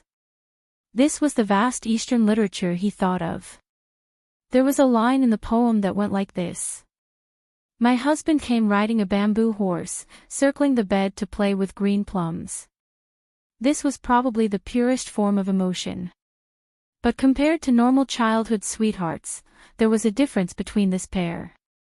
It could be said that the knowledge and part of Bojio's lifestyle habits were learned from Chin Mo. He was the one who taught her the first word she wrote. He was also the one who taught her the first ancient poem she memorized. He was even the first one to tell her a bedtime story. He coaxed her to sleep, ate her, and drank her medicine. However, Bojio was still mischievous. After all, writing calligraphy was just a way for her to admire the little princess's beauty from a close distance. Momo, your eyelashes are so long. They are even longer than mine. This was a certain someone who couldn't control herself after writing these 4 words. Her hand had already reached over and touched the cold and handsome little face in front of her. Chin Mo paused. He knew that he couldn't change her habit of touching him. He didn't force her. He wrapped a scarf around her neck and brought the little tiger out of the door. He had to take a breather at an appropriate time. It was brought forward today. After all, a certain someone had been very obedient for the past half a month. But very quickly, this breather was interrupted. Chapter 1441. After seeing the unreliable behavior of a certain adult, Chin Mo calmly brought little Tiger Bo towards him. Chin Mo pulled little Tiger Bo towards him without a change in expression. Then, he reached out and caressed her head. Mr. Bo was amused by this scene. This little rascal from the Chin family really wanted to raise a child for him. Mr. Bo raised his eyebrows slightly. Then he bent down and carried his Lord Jo up. All right, I'm afraid you and your little princess will have to meet again in the afternoon. Follow me out. Where are we going? Little Tiger Bo asked. Then, she added, Dad, you appeared at the wrong time. Mr. Bo smiled and placed her on the motorcycle. I'm really sorry. But Lord Joe, did you forget what day of the week it is today? Little Tiger Bo tilted her head. Friday. There would always be some messy programs in her father's university. Last time, it was a debate. This time, she didn't know what it was. But her father would occasionally participate in it so that her mother would appear in school to cheer for him. Little Tiger Bo knew why her father came to find her. He wanted her to act cute.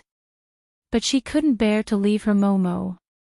Chi Nemo saw that the little tiger on the motorcycle kept looking at him. Also, he thought that she was just taking a walk. She didn't even wear a hat. The more he looked at her, the deeper his frown became. He took the scarf off his neck and wrapped it around little Tiger Bo like a brother. His voice was still calm. Be obedient when you go out with Uncle Bo. Don't be naughty all the time. Don't take off your scarf, understand? MMH. Little Tiger Bo nodded heavily. Chi Nemo turned and placed the mint candy in his hand into little Tiger Bo's pocket. Then he looked up and said to a certain adult, Uncle Bo, you have to watch over her. She likes to eat candies but her teeth haven't fully recovered. She can't eat too much. This is today's amount. Don't buy more for her. Uncle Bo bought too much the last time. After she finished eating, she didn't sleep much. The experienced big kid, Mr. Bo, smiled when he heard this. Was this little brat reminding him? After all, he was indeed weak in raising Lord Joe. But if the little brat from the Chin family said this, he should be the one to say it. Lord Joe belonged to his family. If I don't go to the candy store this time, I won't have the chance to buy it for her. Don't worry. As Mr. Bo spoke, he took a step forward and rode on the bike. He leaned against the bike and buckled his helmet.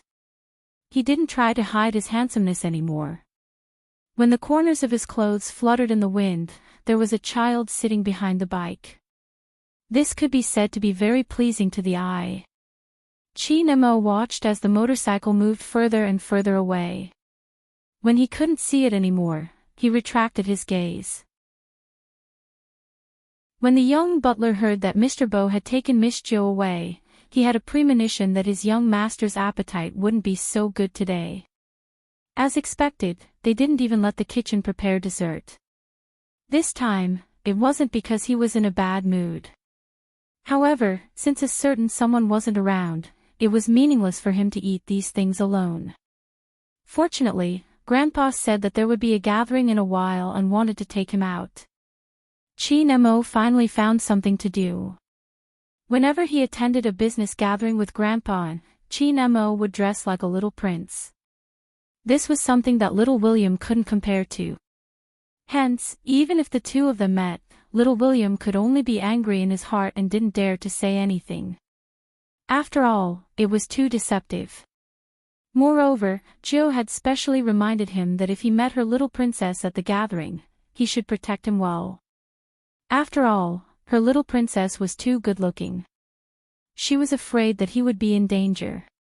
When little William heard this, he had a lot of thoughts in his mind. In the end, there was only one sentence left. His daddy was lying to him. Was he saying that girls would like him because he was tall and strong?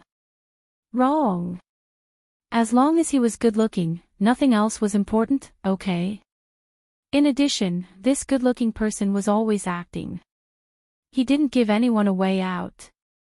All the children who came for the gathering were bewitched by him. This should be the reason why the little vixen came here. It was simply too infuriating. Was he not going to make any friends today? Little William looked at the cold back view that was surrounded by people.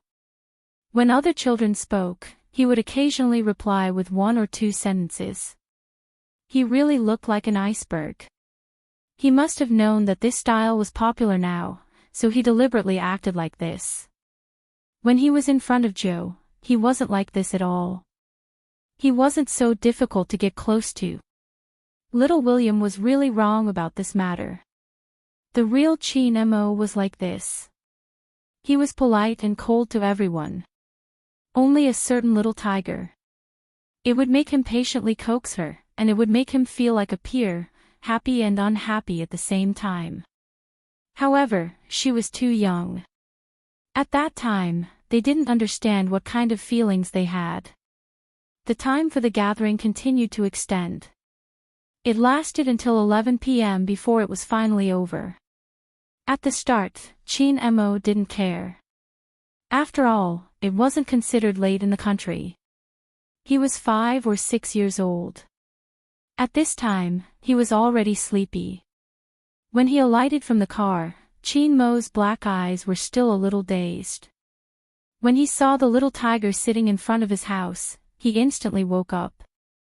Instinctively, he opened his jacket and wrapped the little tiger in it. "Why are you here?" "I'm waiting for Momo." Little Tiger Bo tapped her chin on his shoulder. When she saw him, even her round tiger eyes started to stare blankly. Her voice became even more sleepy. "I thought Momo would come back in a while. I didn't expect him to take so long. I didn't expect him to." Gradually, Little Tiger Bo closed her eyes. It wasn't an exaggeration to say that she fell asleep in seconds. Soon, Chin Mo couldn't hear the person in his arms talking anymore. He could only hear her soft breathing. Chin Mo reached out and touched the person's ear. It was cold. He carried the person in his arms. As the person was about the same size as him, Chin Mo couldn't help but sway slightly when he walked. However, when the driver wanted to reach out, he avoided him. The young butler wasn't around. Old Master N was a little surprised to see such a remorseful expression on his grandson's face. From that day onwards, no matter what happened, Chin Mo would always come back before 9 p.m. It was the same even if he attended a business gathering. After all, he had a child to take care of. Right now, the little tiger in his arms was cold. It must be especially cold when she sat outside. The next day, Chin Mo found an extra butler. This butler was in charge of opening the door for the little tiger. Chin Mo even made an extra key and placed it in Little Tiger Bo's pocket. It wasn't an exaggeration to say that the two children were inseparable. Because this wasn't enough. Sometimes, when Chin Mo went out, he would bring the little tiger with him. He was like a big brother taking care of the child the entire time. Every time people saw these two, they would compare their grandchildren with each other. The more they compared, the more obvious the difference was. From then on, even Angelia and the group of little girls understood that they didn't have a chance. Almost everyone in the business circle knew that the heir of the in-group and the child who was betrothed when they were young were so close that Chin Mo rolled up the child's sleeves when he ate. Needless to say, when the child's shoelaces were untied, Chin Mo would even squat down and tie the child's shoelaces. Then, he would rub the little tiger's head. Seeing this scene, many couples who already had a boy wanted a little girl. The scene of a big brother doting on the child was too heartwarming. It was just a few things outsiders didn't know. For example, during the 2 days before the new year, Chin Mo received a call from his father. The content was the same. There were many missions in the military, so he might not be able to go home to celebrate the new year with him. The biggest festival in China was the New Year. This was a day for family reunions. However, Chin Mo had never enjoyed such a reunion. In the military courtyard, it was his grandfather who accompanied him for the new year. After his grandfather retired, it was obvious that his father had to take the lead. As for his mother, her career was getting further and further away and she couldn't find time. Logically speaking, Chin Mo was used to it. However, this year, he really wanted to introduce the little tiger he raised to his family. Moreover, he hadn't seen his parents for a long time. He felt so disappointed. After all, his age was there. No matter how mature he was still a child. Chinemo wasn't someone who would show his emotions. Hence, Grandpa didn't notice anything. Coincidentally, it was the end of the year and something happened at the branch company that he needed to deal with. He hurriedly got into the car and reminded the servants to take good care of his grandson. However, Grandpa didn't understand that Chin-mo didn't need to be taken care of. He needed company. Fortunately, with the butler around, he would be able to know his grandson's movements. He heard that his grandson hadn't come down ever since he left. Grandpa anxiously called the Bo family. Little Tiger Bo picked up the phone. "Hello, Grandpa," and Grandpa softened his tone. "It's me, Joe. Grandpa is on a business trip and isn't home today. There's no one at home. After you're done, can you help me visit your brother Mo? I'll go over now." When little Tiger Bo heard that her little princess was the only one left in the family, she didn't even bother with her mission. She hugged her little keyboard and put on her down jacket. Then, she walked over. She had already decided to let Momo have a taste of her cooking. Momo might even agree to let her raise him. That would be great. With that thought in mind, Bojo pushed open the door to the second floor. Chin-mo thought it was the butler. He laid on the bed and pulled the blanket up. He covered his face and said calmly, "Get out." Bojo heard those two words. There wasn't any warmth in her. She placed the little keyboard down and pounced on the bed. She hugged the bulging figure through the blanket. "Momo, it's me." Chin-mo paused. He didn't expect the little tiger to come in. After all, she should still be doing her mission at this time. Also, he could tell that Mr. Bo had been assigning more tasks to her recently.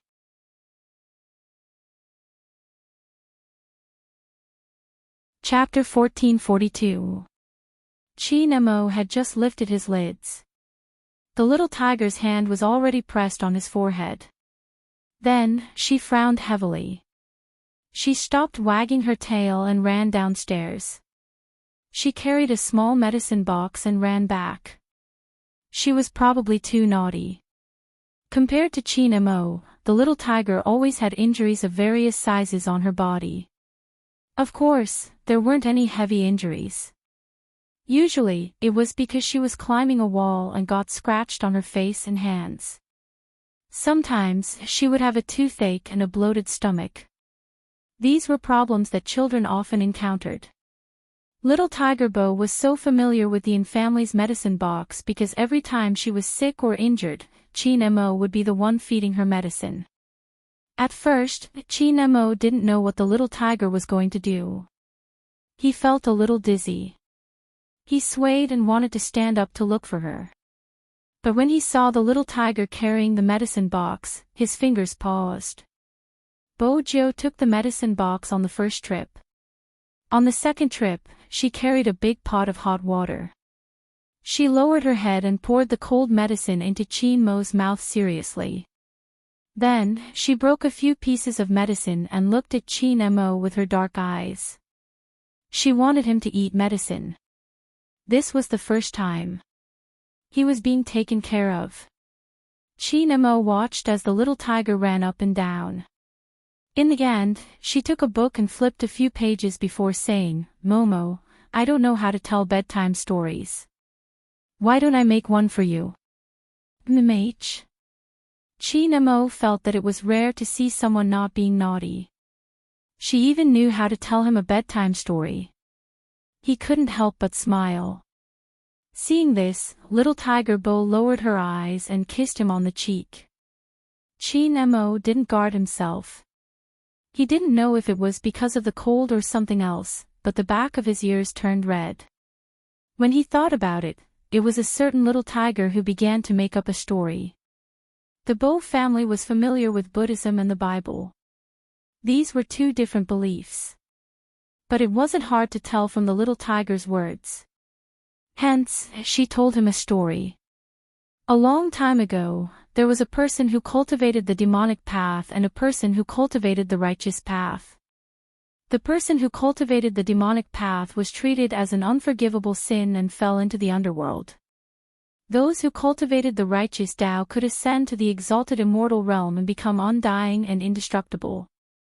However, no one knew that the two of them actually knew each other, and they were on very good terms. They met when they were 8 years old, under the Kunlun ice mountain, and worshipped the same celestial master. It was just that the one who cultivated the demonic path was naughty and mischievous, and always wanted to cause trouble. All the immortal herbs he obtained were given to the one who cultivated the celestial path. This was because the cultivation of the celestial path required one to expend vital energy, and to comprehend great enlightenment. Only then would one be able to love all living things. Originally, the two of them were equally talented, but one day, the child who cultivated the demonic path committed a great taboo. In order to save his senior martial brother who cultivated the celestial path, he committed the sin of killing and was imprisoned in the Kunlun mountain range for 3 years. At that time, his senior apprentice brother went to accompany him every day in exchange for bringing him immortal herbs. However, he was rejected. That person who cultivated the demonic path had said, "I can't do nothing when I see you in harm's way. I can't love all living beings." It was probably because of this one sentence that he said that destroyed all possibilities of him becoming an immortal. Ever since then, he fell to the ground and became a demon. He walked through the human world, experienced the joys and sorrows of partings and reunions, saw all the streets and alleys, and slept in the tea-house as a dissolute young master. He only remembered the person who disciplined him the moment they met at the foot of the Kunlun mountain. However, the two of them could no longer meet, or wherever he was, he would try his best not to appear. However, many people did not understand that those who cultivated the demonic path were not necessarily bad, and those who cultivated the celestial path were not necessarily good. When many people did something wrong, not only did they not dare to admit it, they would also push the blame. This was human nature. There was never a distinction between the demonic path and the celestial path, because the person who cultivated the demonic path was very flamboyant, and even had many secrets about some people. The more guilty a person was, the more they would want to bite the other person first. They would never remember what they had done, and would only talk about how the person who cultivated the demonic path was like.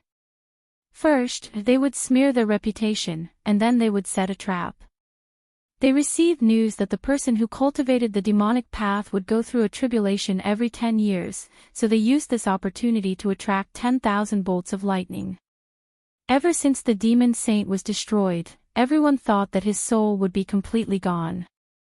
Unexpectedly, he actually fell into the yellow springs, leaving behind a wisp of his soul. They said that the person who destroyed him was not these people who cultivated the righteous path, but because he refused to obey the heavenly mandate. However, on this day, there was also a person who refused to obey the heavenly mandate. He used his immortal bones, flesh, and blood in exchange for a change of fate. The change was not his, but someone else, the person who should have ended here.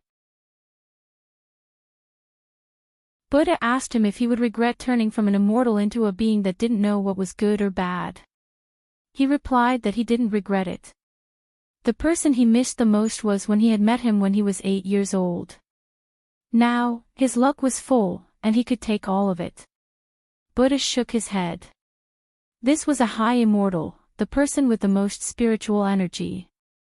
How could he end up like this?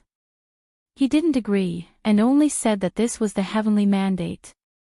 He laughed, and the white sword in his hand turned into a sword shadow.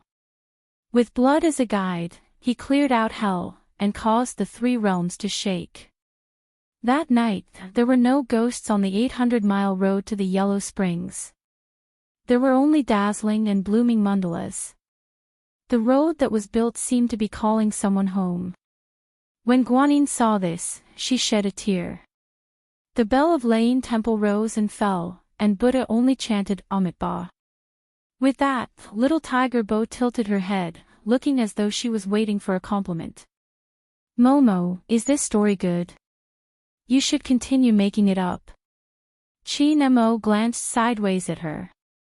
Little Tiger Bo wagged her tail. Let me think about it. I'll tell you tomorrow. Be good and sleep first. That way, you will get better.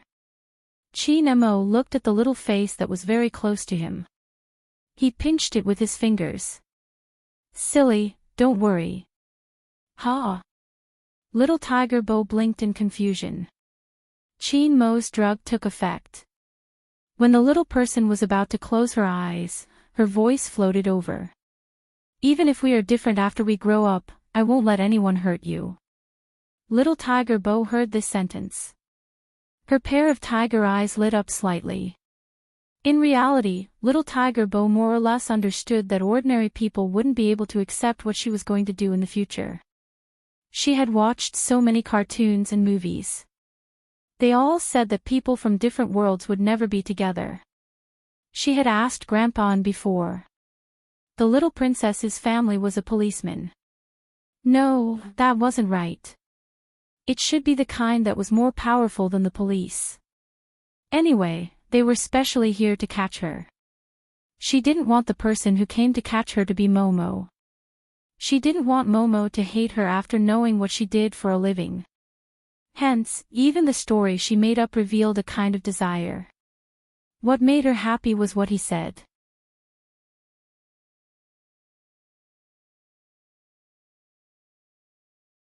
Chapter 1443. When the two of them were together, time would always pass especially quickly. Little Tiger Bo leaned against Chi Mo's head to sleep. When she woke up, it was already late at night. Only then did she remember that people who were sick had to eat more. There was no one at home, so little Tiger Bo volunteered to cook a bowl of noodles. She didn't know if it was because the color was too heavy or because of the seasoning. After Chi Nemo ate it, he didn't recover. He even got enteritis. Later, the doctor explained the reason. When he had a cold, his digestive system was weak. Moreover, the seasoning of the instant noodles was too greasy. It wasn't strange for this to happen. Little Tiger Bo felt very guilty. She climbed the wall at night and asked Chi Nemo to forgive her. At that time, Chi Nemo didn't have any strength at all. He simply said, "Come up." When the little tiger climbed up, he reached out and hugged her. She was soft and fluffy, causing his lips to lift subconsciously. "Little Bojo, are you an idiot?" "No," Little Tiger Bo said seriously.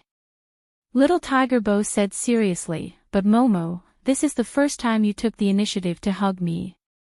Should I celebrate? Do you want me to sell you?" Chi Nemo glanced at her. "I'm very expensive. I will work hard to earn money." Little Tiger Bo clenched her small fists. Chi Nemo held her fists. "When you are 18, I will tell you if I will sell you or not." 18. Little Tiger Bo counted with her fingers. There was still a long time. "Can't you agree now?" Chi Nemo raised his eyebrows. "No." "All right, 18. I will definitely be taller by then. I will be like my mother and wear a suit to look for you." The more Bojo spoke, the more comfortable she felt. Chi Nemo frowned. "Suit? Shouldn't you wear a skirt?" "No, the overbearing CEOs in the movies all wear suits." Little Tiger Bo yawned as she spoke.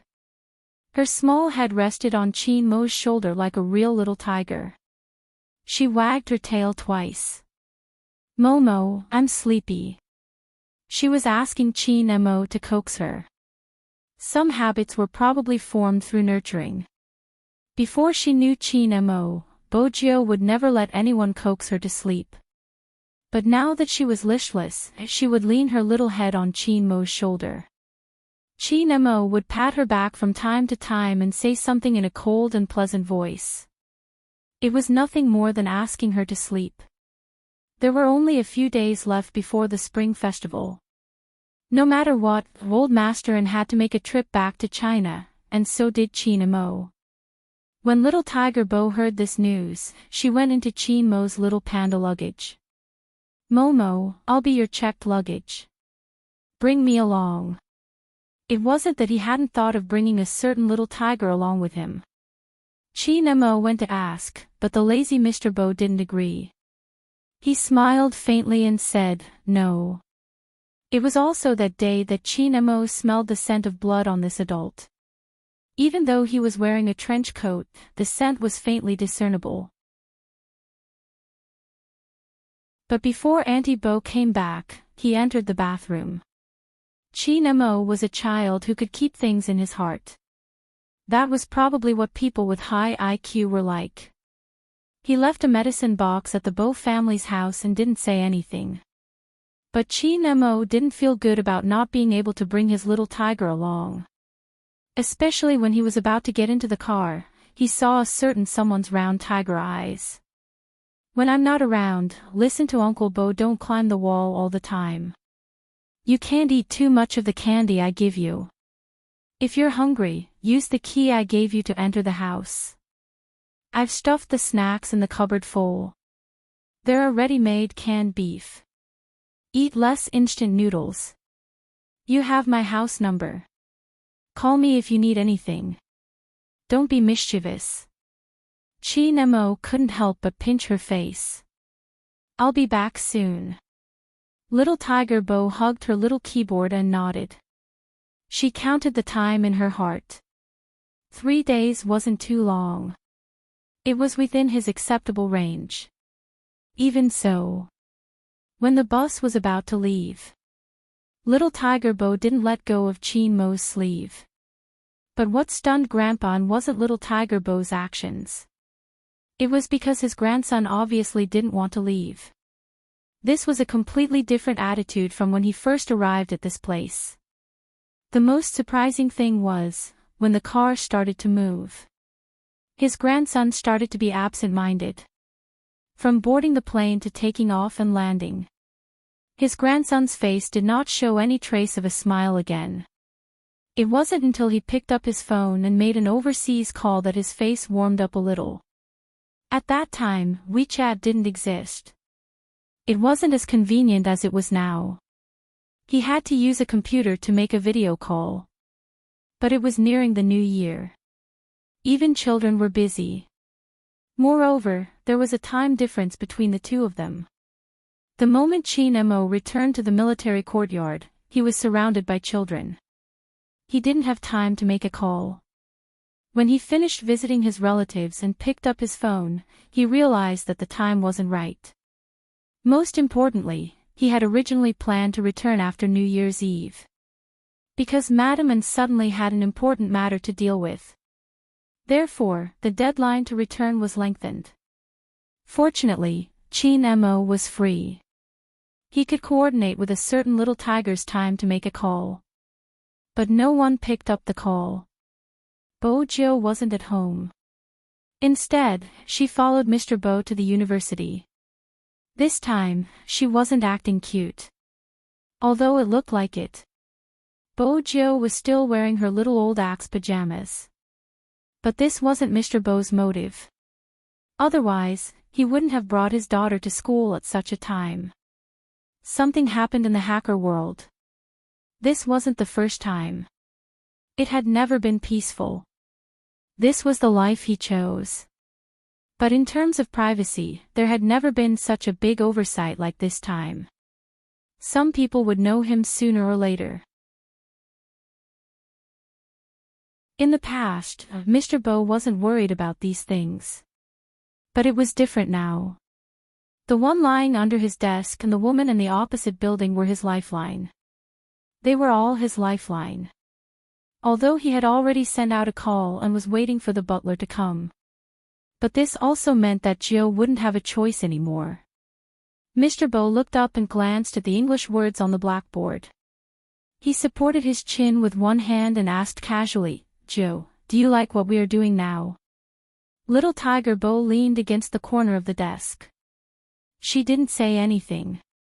Instead, she used the small keyboard to type 3 words over. Mr. Bo tilted his head.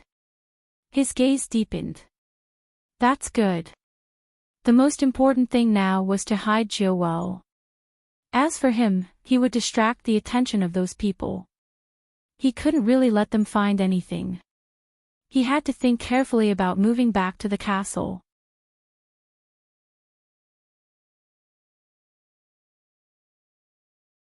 Chapter 1444. The university was undoubtedly the safest place. Mr. Bo's current identity wouldn't make anyone suspicious. Especially when he and the little tigers sat on the stairs and waited for Mrs. Bo to pick them up. One big and one small, both holding a bag of yogurt in their mouths. The little tiger wagged her tail. "Dad, I want to eat chicken wings." "Lord Joe, you have to change your habit of eating right after waking up." Mr. Bo yawned and said lazily, "Roll around later and my wife will bring you to eat." The little tiger felt that she should educate a certain adult. "Dad, I'm already 5 years old, not 1. If I roll around and act cute, it's too shameless. What do you think I should do?" Mr. Bo's voice was indifferent. "Mrs. Bo said that she doesn't want you to eat junk food." The little tiger thought about it seriously. "Then, I'll roll around.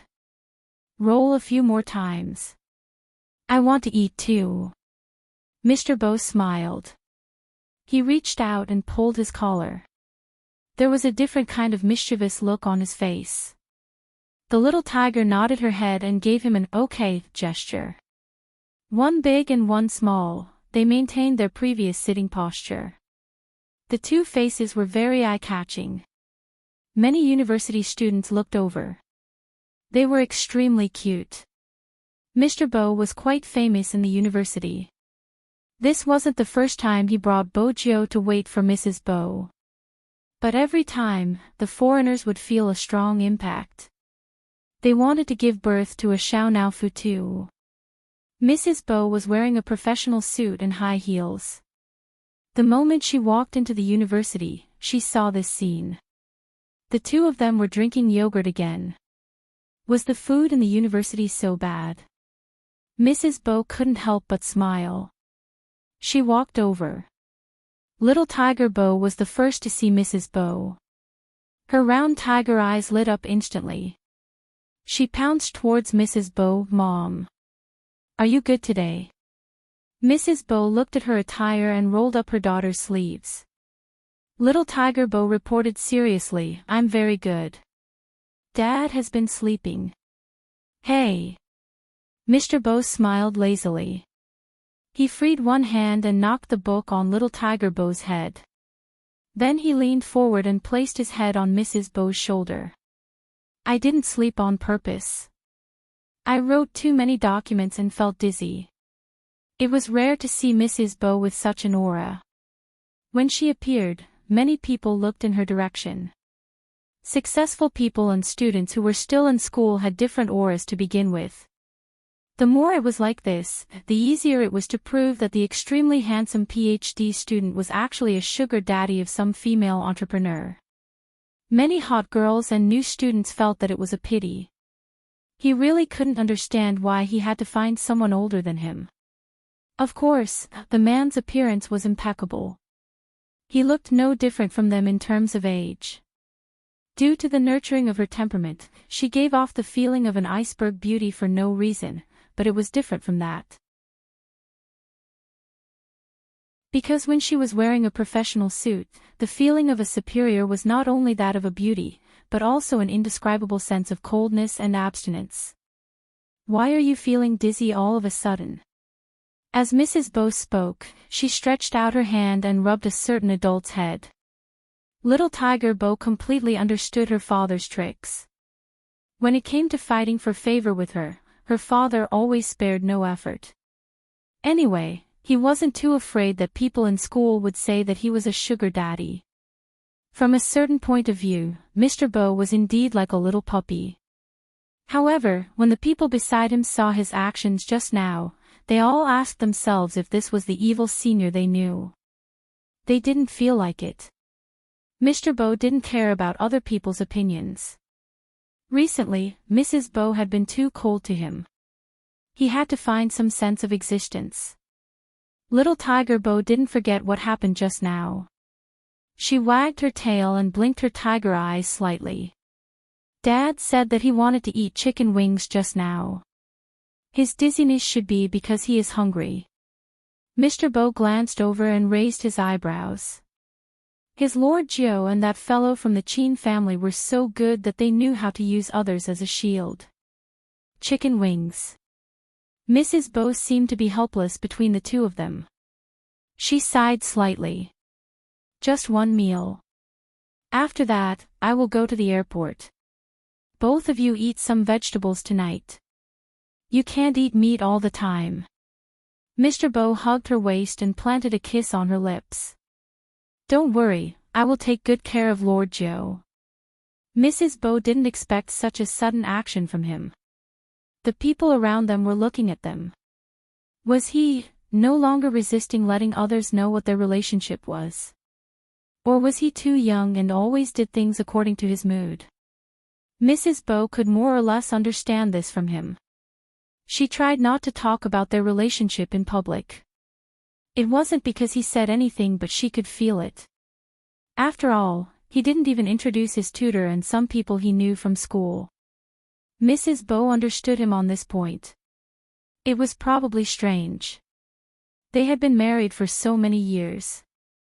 She would still care about such things occasionally. It was fine this time. The last time she came to pick him up alone, she saw a girl asking him out. He rejected her. That girl said, "You can't always live off a woman like this." Mrs. Bo knew about a man's pride, so she chose not to appear. But when she thought about it carefully, the situation at home. He got his degree by himself. The clothes he was wearing were indeed bought by her, but he didn't show any signs of liking or disliking them. Even his tomahawk was his own. He shouldn't have any negative feelings in this aspect. But the people around her said that she was born strong. Big boys like him usually liked cute and lively girls or little fairies. They liked to attach themselves to people and were romantic and innocent. Mrs. Bo didn't ask him about this aspect. After all, when this person looked at her, he was really clingy. She always forgot that they weren't suitable for each other. At the start, little Tiger Bo was still in Mrs. Bo's arms. Unknowingly, Mr. Bo carried her over and placed her on his neck. Little Tiger Bo grabbed her father's unruly hair and wagged her tail behind her. She didn't want to act cute. But when they saw such a handsome man with a little tiger on his head, people would look at him. Boss Lou. Mrs. Bo's surname was Lou. She followed chauffeur all year round. This time, when she saw her boss come out, she walked over and was about to open the car door. But Mrs. Bo stopped him. We will eat nearby. Old Juan, you should go and eat something too. Okay, Boss Lou. With that, Old Juan glanced in Mr. Bo's direction and greeted him respectfully. Sir. Although he didn't understand why Boss Lou chose such a person, since Boss Lou had agreed to it, as a driver, he wouldn't say much. Miss Joe was as lovable as ever. Old Juan smiled as he looked at the little tiger. This was probably the most unusual and happiest family he had ever met. However, Boss Lou was usually too busy. As for Mr. Bo, there was something that was hard to explain. He liked to stick to Boss Lou too much, but he wasn't like an ordinary gigolo. He couldn't explain it. He just hoped that Mr. Bo wouldn't let Boss Lou down. It was always a happy thing to have chicken wings. There were cola, fries, and hamburgers on the table. Mrs. Bo was rolling up her daughter's sleeves. When she looked up, there was a hamburger in front of her. After seeing her take a bite, the person smiled. This smile didn't matter. The people eating here were all university students. Many of them looked straight at him. However, in the next second, he didn't know what happened. The person's fingers paused for a moment. He raised his gaze slightly and looked out of the window. The color of his eyes darkened. The sound of the police car rushing past rang in her ears. This wasn't the most important thing. Instead, it was a few people dressed in black under the tree. They seemed to be asking something. "What's wrong?" Mrs. Bo followed his gaze but didn't see anything. Mr. Bo took a bite of the hamburger. "Nothing. I have classes in the afternoon. I probably can't send you off." Mrs. Bo paused. Then, she smiled and said, "I know. Eat more." He probably had some concerns. This time, there were more people who saw them. The meal was finished very quickly. When Mrs. Bo was around, Mr. Bo was still lazy. He waited until she left. After she left, he made a call. "Come over and bring Joe back." "Yes, boss." On the other end of the line was a very magnetic British voice. Little Tiger Bo had heard it before, but this time, it was a little different. It seemed a little deep. After around 5 minutes, a black Lamborghini appeared in front of the school gate. A black Lamborghini appeared in front of the school gate. A man got out of the car with something that looked like a suitcase in his hand. But a normal suitcase wouldn't be carried by hand. In addition, the person was wearing a black tuxedo and white gloves. He looked like a noble deacon in the movies. Even though he was already middle-aged, it was rare for a middle-aged person to wear a formal suit so handsomely. But this person was able to express his mature gentlemanly aura to the fullest. That wasn't all. He was also carrying a small cake box. When he saw Bojo, he placed his right hand behind his back and smiled lightly. "Young lord, I finally see you." At that time, the word young lord was a little unfamiliar to Bojo. But even now, she was very clear about what she wanted to do in the future. He blinked his tiger eyes and looked at the person in front of him. The old butler was so cute that his heart almost melted. This was completely different from his master. His young lord was a little tiger, a very, very cute little tiger. His master was completely different. The dark aura was thicker. It had been like this since he was young. Mr. Bo allowed the two of them to interact. He took the suitcase from the butler's hands. He opened it in the car. At this time, there weren't many people in front of the university. The mystery of the suitcase was that you wouldn't be able to guess that it would open so many layers. Other than a black trench coat, there was also a small notebook and some weapons inside. Mr. Bo changed into the trench coat first. Then, he lifted the suitcase. He wore his glasses and looked very gentle. He didn't look like he was going to do anything. But if people knew what he was taking, they would know what he was going to do next. He was going to get rid of a few bugs. As for little Tiger Bo, she was naturally brought back by the butler. According to Mr. Bo's instructions, it was most reliable to send her to the William family. That was because that family was born to be dramatic. They were so careless that they wouldn't think about what happened. On the other hand, the butler was very polite. He bowed towards little William and said, "Young lord, I'll have to trouble you for a day." Little William's eyes widened. After all, he had only seen such a person in the movies his father filmed. Little Tiger Bo didn't need to trouble others. But similarly, she knew that her father had something to do. Little Tiger Bo was a thoughtful person. When she smelled the different atmosphere this time, she climbed up to the window several times to take a look. It wasn't until much later that his father finally showed up. Mr. Bo was here to bring little Tiger Bo home. In reality, other than that kid from the Chin family, he didn't feel at ease leaving Joe in the hands of anyone else for a day. It wasn't that the others weren't good. To be honest, the others weren't smart enough. For example, right now, little William couldn't tell that Mr. Bo's hand was injured no matter how hard he looked. After all, he was still the same as before. His tie wasn't tied properly and was half slanted to the side. It was obvious that he was living off a woman. Only her lips were a little pale. Only little Tiger Bo could tell that something was wrong with her father. She didn't let him hug her. Instead, she held his hand and walked home. When they were halfway there, Mr. Bo leaned against the tree trunk. His breathing was unstable. Joe, little Tiger Bo was still very capable. Even a child would feel uncomfortable seeing such a scene. But he didn't panic at all. He took out his phone from his father's pocket and called Grandpa Butler. From making the call to hanging up the phone and waiting for the butler to arrive, the entire process was completely unlike that of a 5-year-old child. However, her little hands were trembling a little, and the tiger did not even lift its head. After Grandpa Butler rushed over, he started to treat his master's injuries. The hand injury was easy to deal with, but the bullet in his shoulder had to be taken out. This was how his master was able to walk all the way and still take the time to call his madam. He smiled gently. "Lord Joe. She is downstairs, playing with her little keyboard.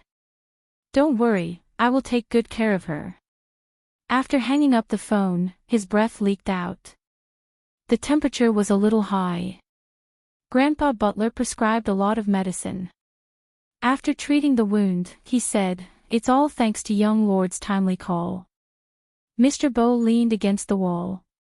One of his shoulders was wrapped in bandages. His long and narrow eyes were tilted upwards. He had the aura of a king that he didn't have in front of others. "That's why I said that she is very suitable to take over my position, both technically and psychologically." Words to the readers: this book is participating in the QQ reading event. As long as the readers have tipped, they can participate in the lucky draw. There are many prizes. Everyone, please leave more comments and participate. I wish everyone a big prize. The prizes are as follows: 1. Reading points/book coins. 2. Author discount coupon/book discount coupon.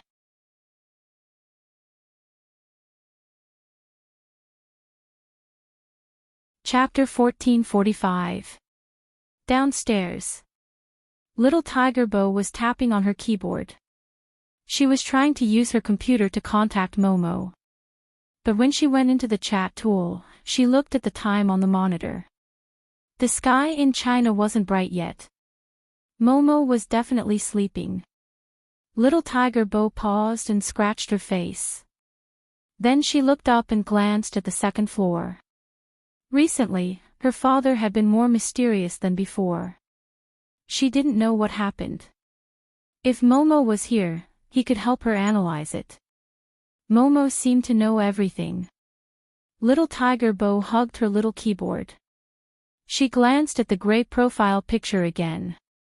Her tiger tail drooped and she couldn't help but mutter, "Momo, I miss you."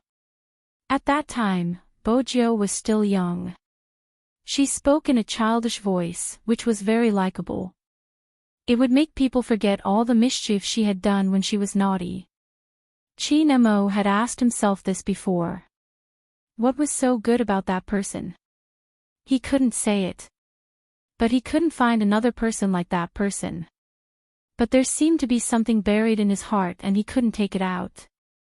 But even if he was half a world away, that person's shadow would still appear in front of his eyes. In China, there were many gatherings and rules after the Chinese New Year. It was especially so for aristocratic families like the Yin family and the Qin family. Hence, when the Chinese New Year arrived, Chin Mo had to go to many places. He would visit every old general in the courtyard. In the north, this was called New Year greeting. The Qin family had always been conservative. They always valued Chinese etiquette. But this year, when Chin Mo was greeting them, he was obviously distracted. When he saw the children there, he would pause for a moment. There were always fights in the courtyard. It was the kind of fight between boys. In the past, when they saw Chin Mo, they would automatically restrain themselves. After all the children in the courtyard knew that Chin Mo might look like a gentle little prince, but when he fought, it was really painful. But today, when they saw them gathering here, he acted as though he didn't see it. What was going on? The children couldn't understand. A little girl called Brother Mo came over. Chin Mo didn't turn back. This was really not in line with his usual etiquette. Just when all the children noticed that Chin Mo was different, Chin Mo's eyes lit up. When Chin Mo saw these people, he kept wondering what the little tiger was doing. Did she not eat properly again? It should be impossible. When he left, he had told her to go to his room to get snacks if she was hungry. It was just that the phone at home rarely rang. Because of this, he specifically told Aunt Zhang that if there was a call, she had to tell him no matter what. There was no movement on the internet either. Although he did not want to admit it. But there was a thought that was getting stronger and stronger. Worried about the time he was away. A certain someone had forgotten about him while playing. After all, she loved to play. Little Tiger Bo really wanted to play with someone for a while. But this wasn't the reason why she agreed to go out with Little William. Instead, Little William said that this time, the crew was going to a place where they could ask for an amulet. There were many different kinds of churches that could be found in foreign countries. Hence, when she heard that they were going to pray to Buddha, Little Tiger Bo agreed without hesitation. On this day, Chin Mo boarded the plane early without Grandpa An's company. If they continued to wait, they would only be able to leave after 10 days. Chin Mo couldn't wait that long. It wasn't because of anything else. He just felt that it was time to go back. Jiang City International Airport. When the ticketing officer saw such a young child at the security check, he confirmed again. "Are you boarding the plane alone?" Chin Mo replied faintly. He was still holding his little panda suitcase. After all, such a small suitcase didn't need to be checked in. Probably because of Chin Mo's aura, the ticketing officer retracted his expression. In reality, Grandpa An had personally sent Chin Mo to the airport. When they alighted, Grandpa An was still saying, "Why are you going back so early? Do you miss Joe?" Chin Mo's little face didn't show any expression. "But it's time to go back." "Oh." Grandpa An studied his grandson's expression and smiled even more happily. "I miss Joe. When you reach there, remember to give me a call. I heard from the nanny that you were quite obsessed with the phone recently." Chin Mo knew that his grandfather was treating him as a joke. He didn't say much. When he was on the plane, he was still thinking that a certain little tiger would probably like the things he brought over this time. They were all delicious Chinese New Year goods. Preserved beef, ham and some snacks. When the old generals in the courtyard heard that little Chin Mo wanted these things, they were all surprised. Little Chin Mo was usually a little ice cube. He wasn't picky when it came to his upbringing and manners. However, compared to their grandchildren, he matured too early and didn't eat these things at all. This time, they didn't know what was going on. He even got someone to bring 3 big bags of fried dough twists from Jinwei. Not to mention the local snack of Jiang City, donkey rolling. He bought at least 5 boxes. It was indeed a festive atmosphere. But who was he going to feed these things? No one knew. After all, Chin Mo had already boarded the plane. On the other side of the ocean. Little William was happy. He had long heard that the little demon from the east wouldn't be back for a while. This way, he wouldn't feel pressured when interacting with Joe. He wasn't afraid of the little demon. Yes, he wasn't afraid at all. What are you doing? Bojo couldn't understand why William was walking around. Little William coughed lightly. Nothing. So he really wasn't around. That's good, I felt that you heaved a sigh of relief just now, Bojo said in a tiger's voice when she faced Little William. Little William, no, I didn't. Let's not talk about this. Joe, we have to leave quickly. Okay. Little Tiger Bo wasn't wearing her tiger pajamas.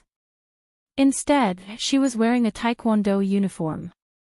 The black belt was very eye-catching. This was also the reason why Little William didn't dare to touch Bojo. However, he was also very puzzled.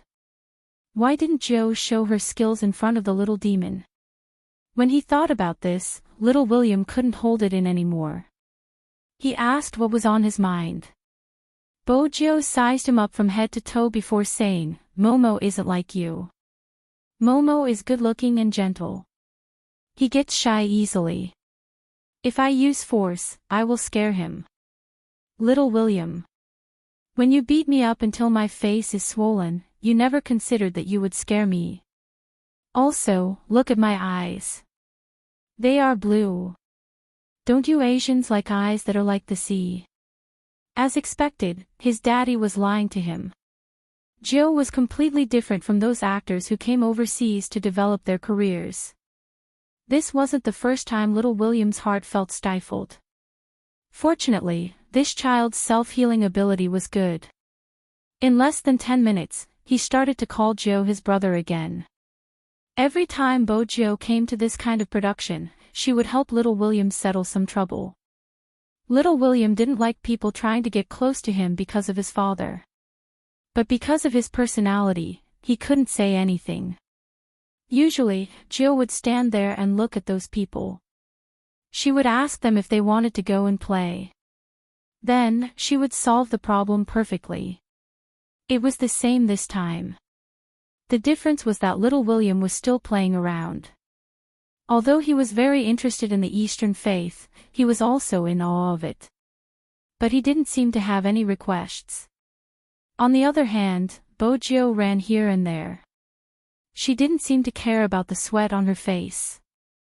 She was really like a little tiger. She knelt on the horsetail whisk mat seriously. Her small hands were clasped together. Her round eyes didn't blink.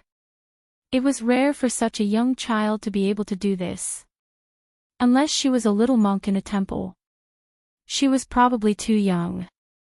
An old monk wearing a robe walked over and chanted, Amitabha.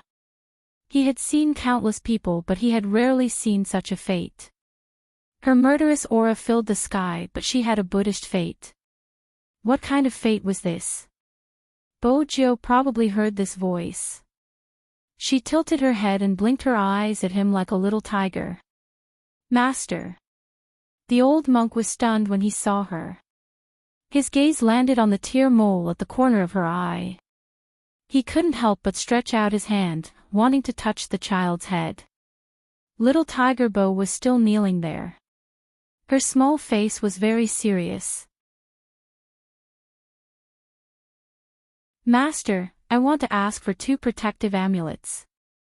2? The old monk asked. For yourself. Little almsgiver, if you ask for too many protective amulets, they won't work. Little Tiger Bo shook her head. I don't want it for myself. One is for my parents and the other is for Momo.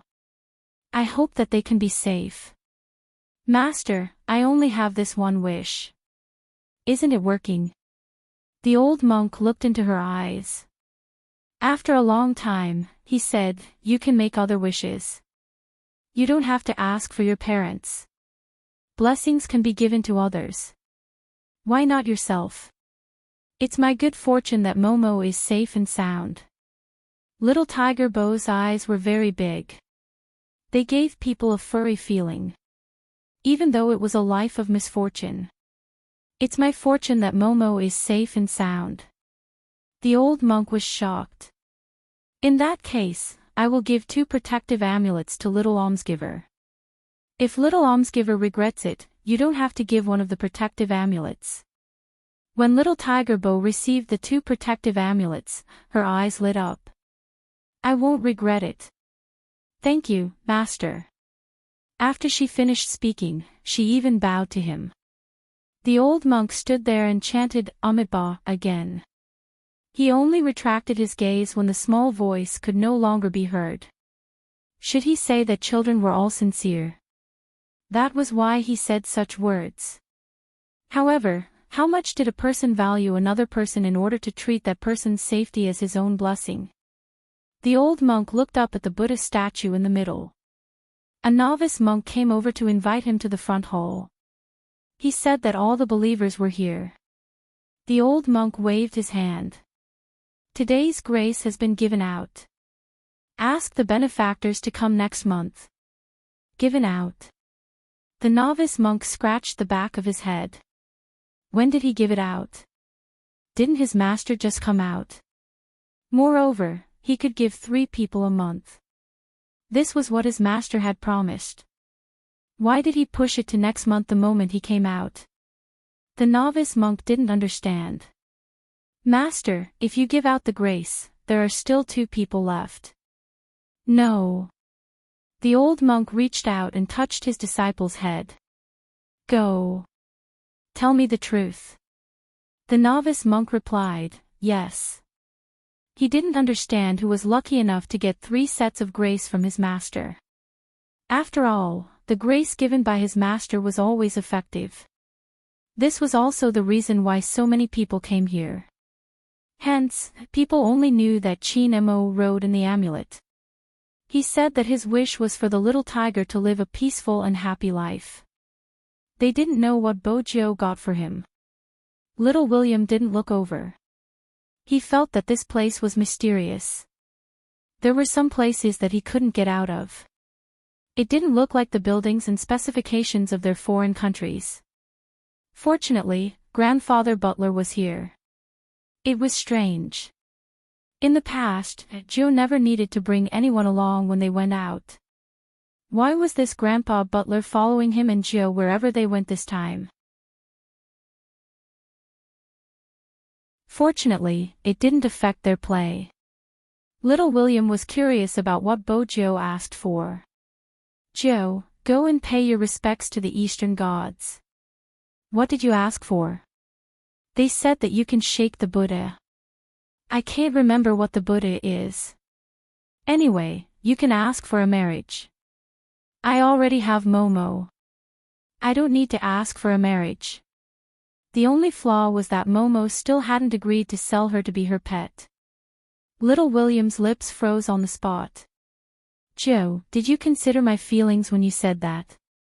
Obviously, there was none. The 2 children ate ice cream together. With Grandfather Butler following them, little William experienced what it felt like to have a mouth that didn't have time to stop. There was always delicious food for them to eat. Also, there wasn't a fixed time. Hence, they played a little late. Chin Mo landed at 1 p.m. There was a driver arranged by Old Master and at the airport. It wasn't important who would bring him back. After all, a certain little tiger was so young. It wasn't possible for her to come and fetch him. Also, until now, she didn't know that he was coming back. Chin Mo looked at the big and small bags on the back seat.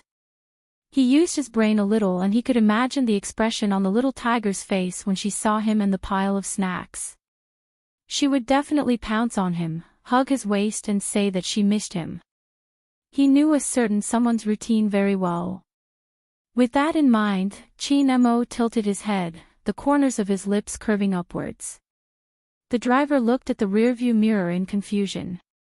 Young master, why are you smiling? Is there something interesting happening outside? There wasn't any. They were on a long bridge and there were cars everywhere. Then, why was young master smiling? Of course, Chin Mo wouldn't say that he couldn't help but smile when he thought of a certain little tiger. He just tilted his head and said faintly, nothing. But as he got closer, he couldn't help but smile. It was faint and faint. He was about to see a certain little tiger. At this time, she should still be doing her mission.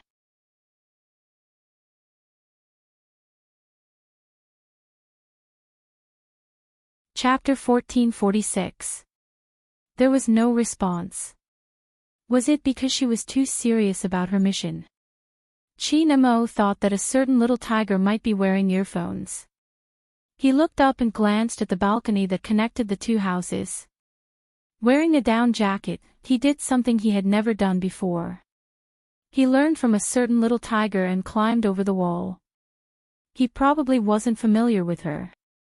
When someone like Chin Mo climbed over the wall, he gave off a feeling that it didn't match his temperament.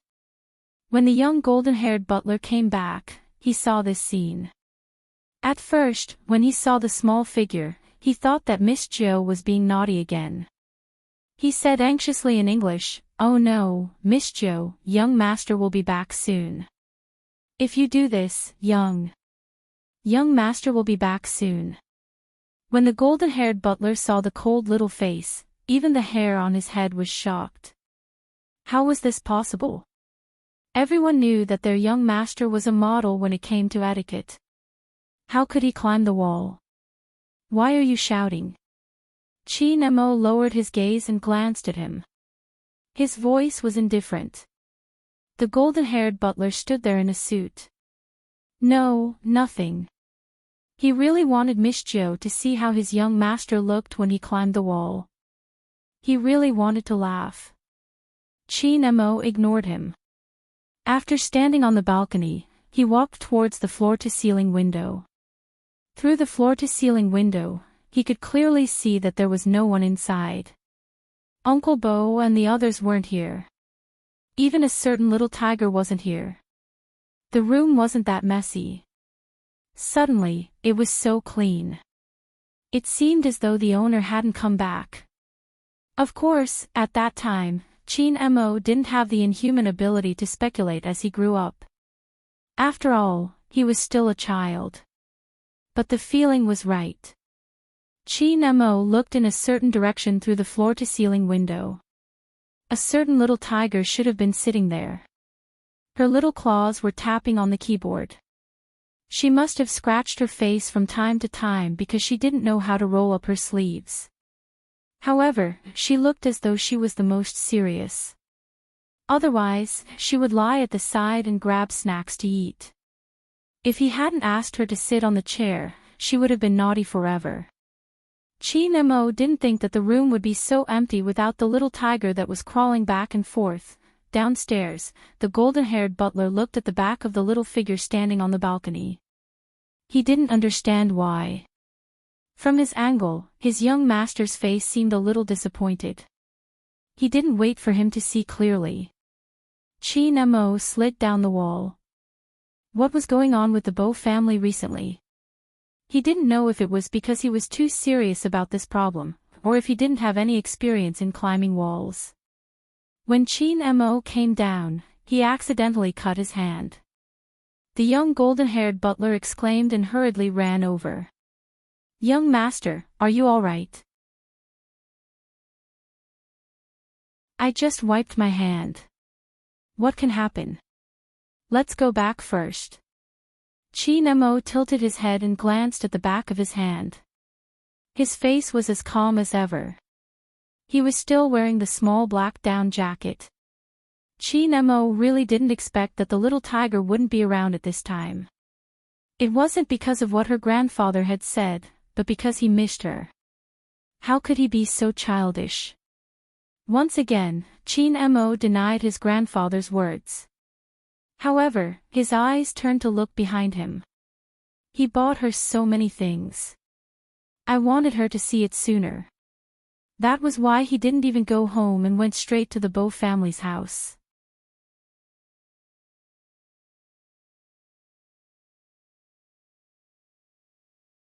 Chapter 1447. The golden-haired butler felt a little disappointed. His young master felt a little disappointed. Was it because of the huge difference between Chinese and Western culture? He couldn't find a better adjective. Or was it because Miss Jo wasn't by his young master's side today? That was why he felt that the tall and straight-back view was different from other times. It made sense. Usually, at this time. What was his young master doing? He was either helping Miss Jo to roll up her clothes or helping her to put on a scarf.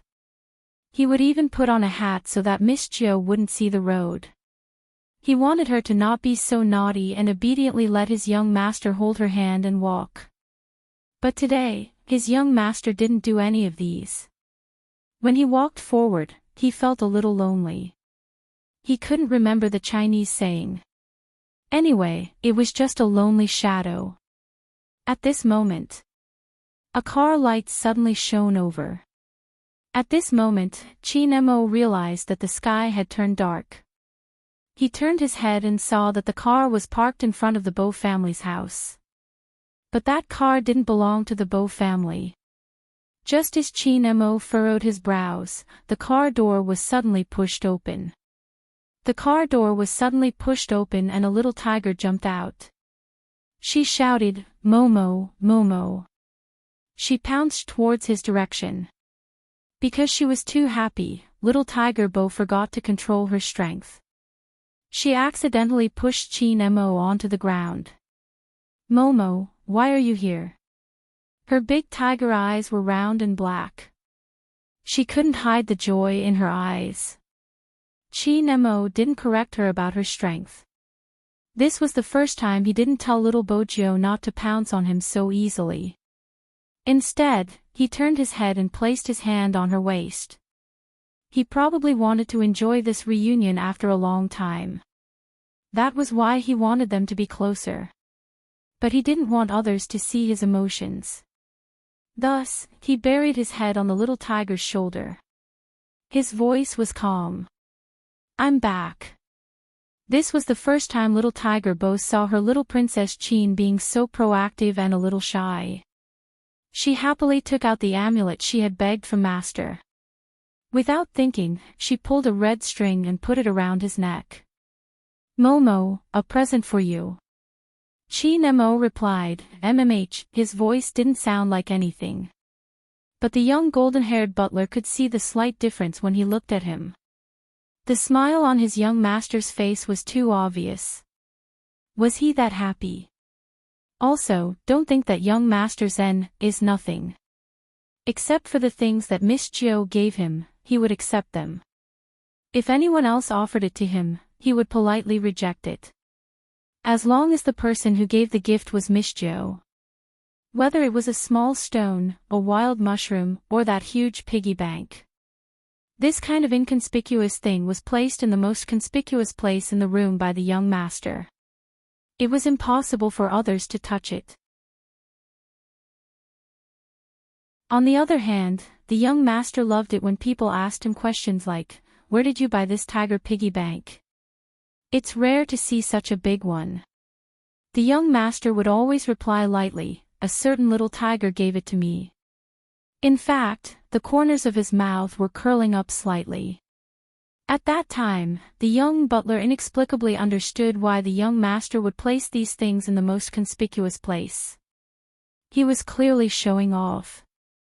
Now, it seemed that the young master had one more thing to show off. The two little people hugged each other on the ground for a long time. Little Tiger Bo was still instructing, "Momo, the amulet can't leave your body. If not, it won't work. Momo, you must listen to me.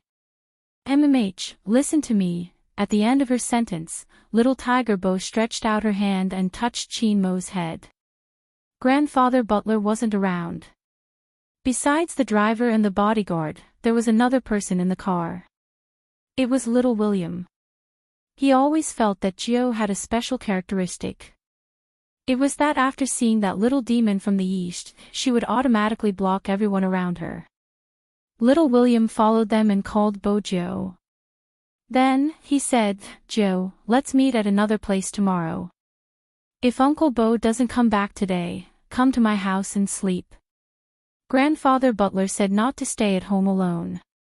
Little Tiger Bo didn't feel anything when she heard this. This was the sentence that little William said the most these 2 days. When had little Tiger Bo ever listened to him? But the moment Chin Mo saw little William, the color of his eyes darkened. A certain little tiger alighted from William's family car. Also, sleep, sleep. This was the first time Chin Mo felt a huge rock pressing on his chest. Angry. Disappointed. Angry.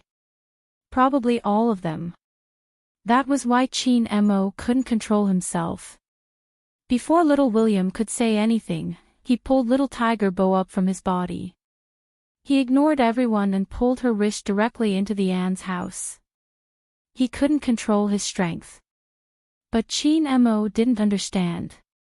She was the one who was pulled up by brute force. Why was he the one who felt his fingers hurting? The place where he got scratched when he climbed over the wall just now seemed to be on fire. It was burning. It seemed as though something was burning in his chest. He thought that she would listen to him and not go out with anyone else. He admitted that his possessiveness wasn't normal.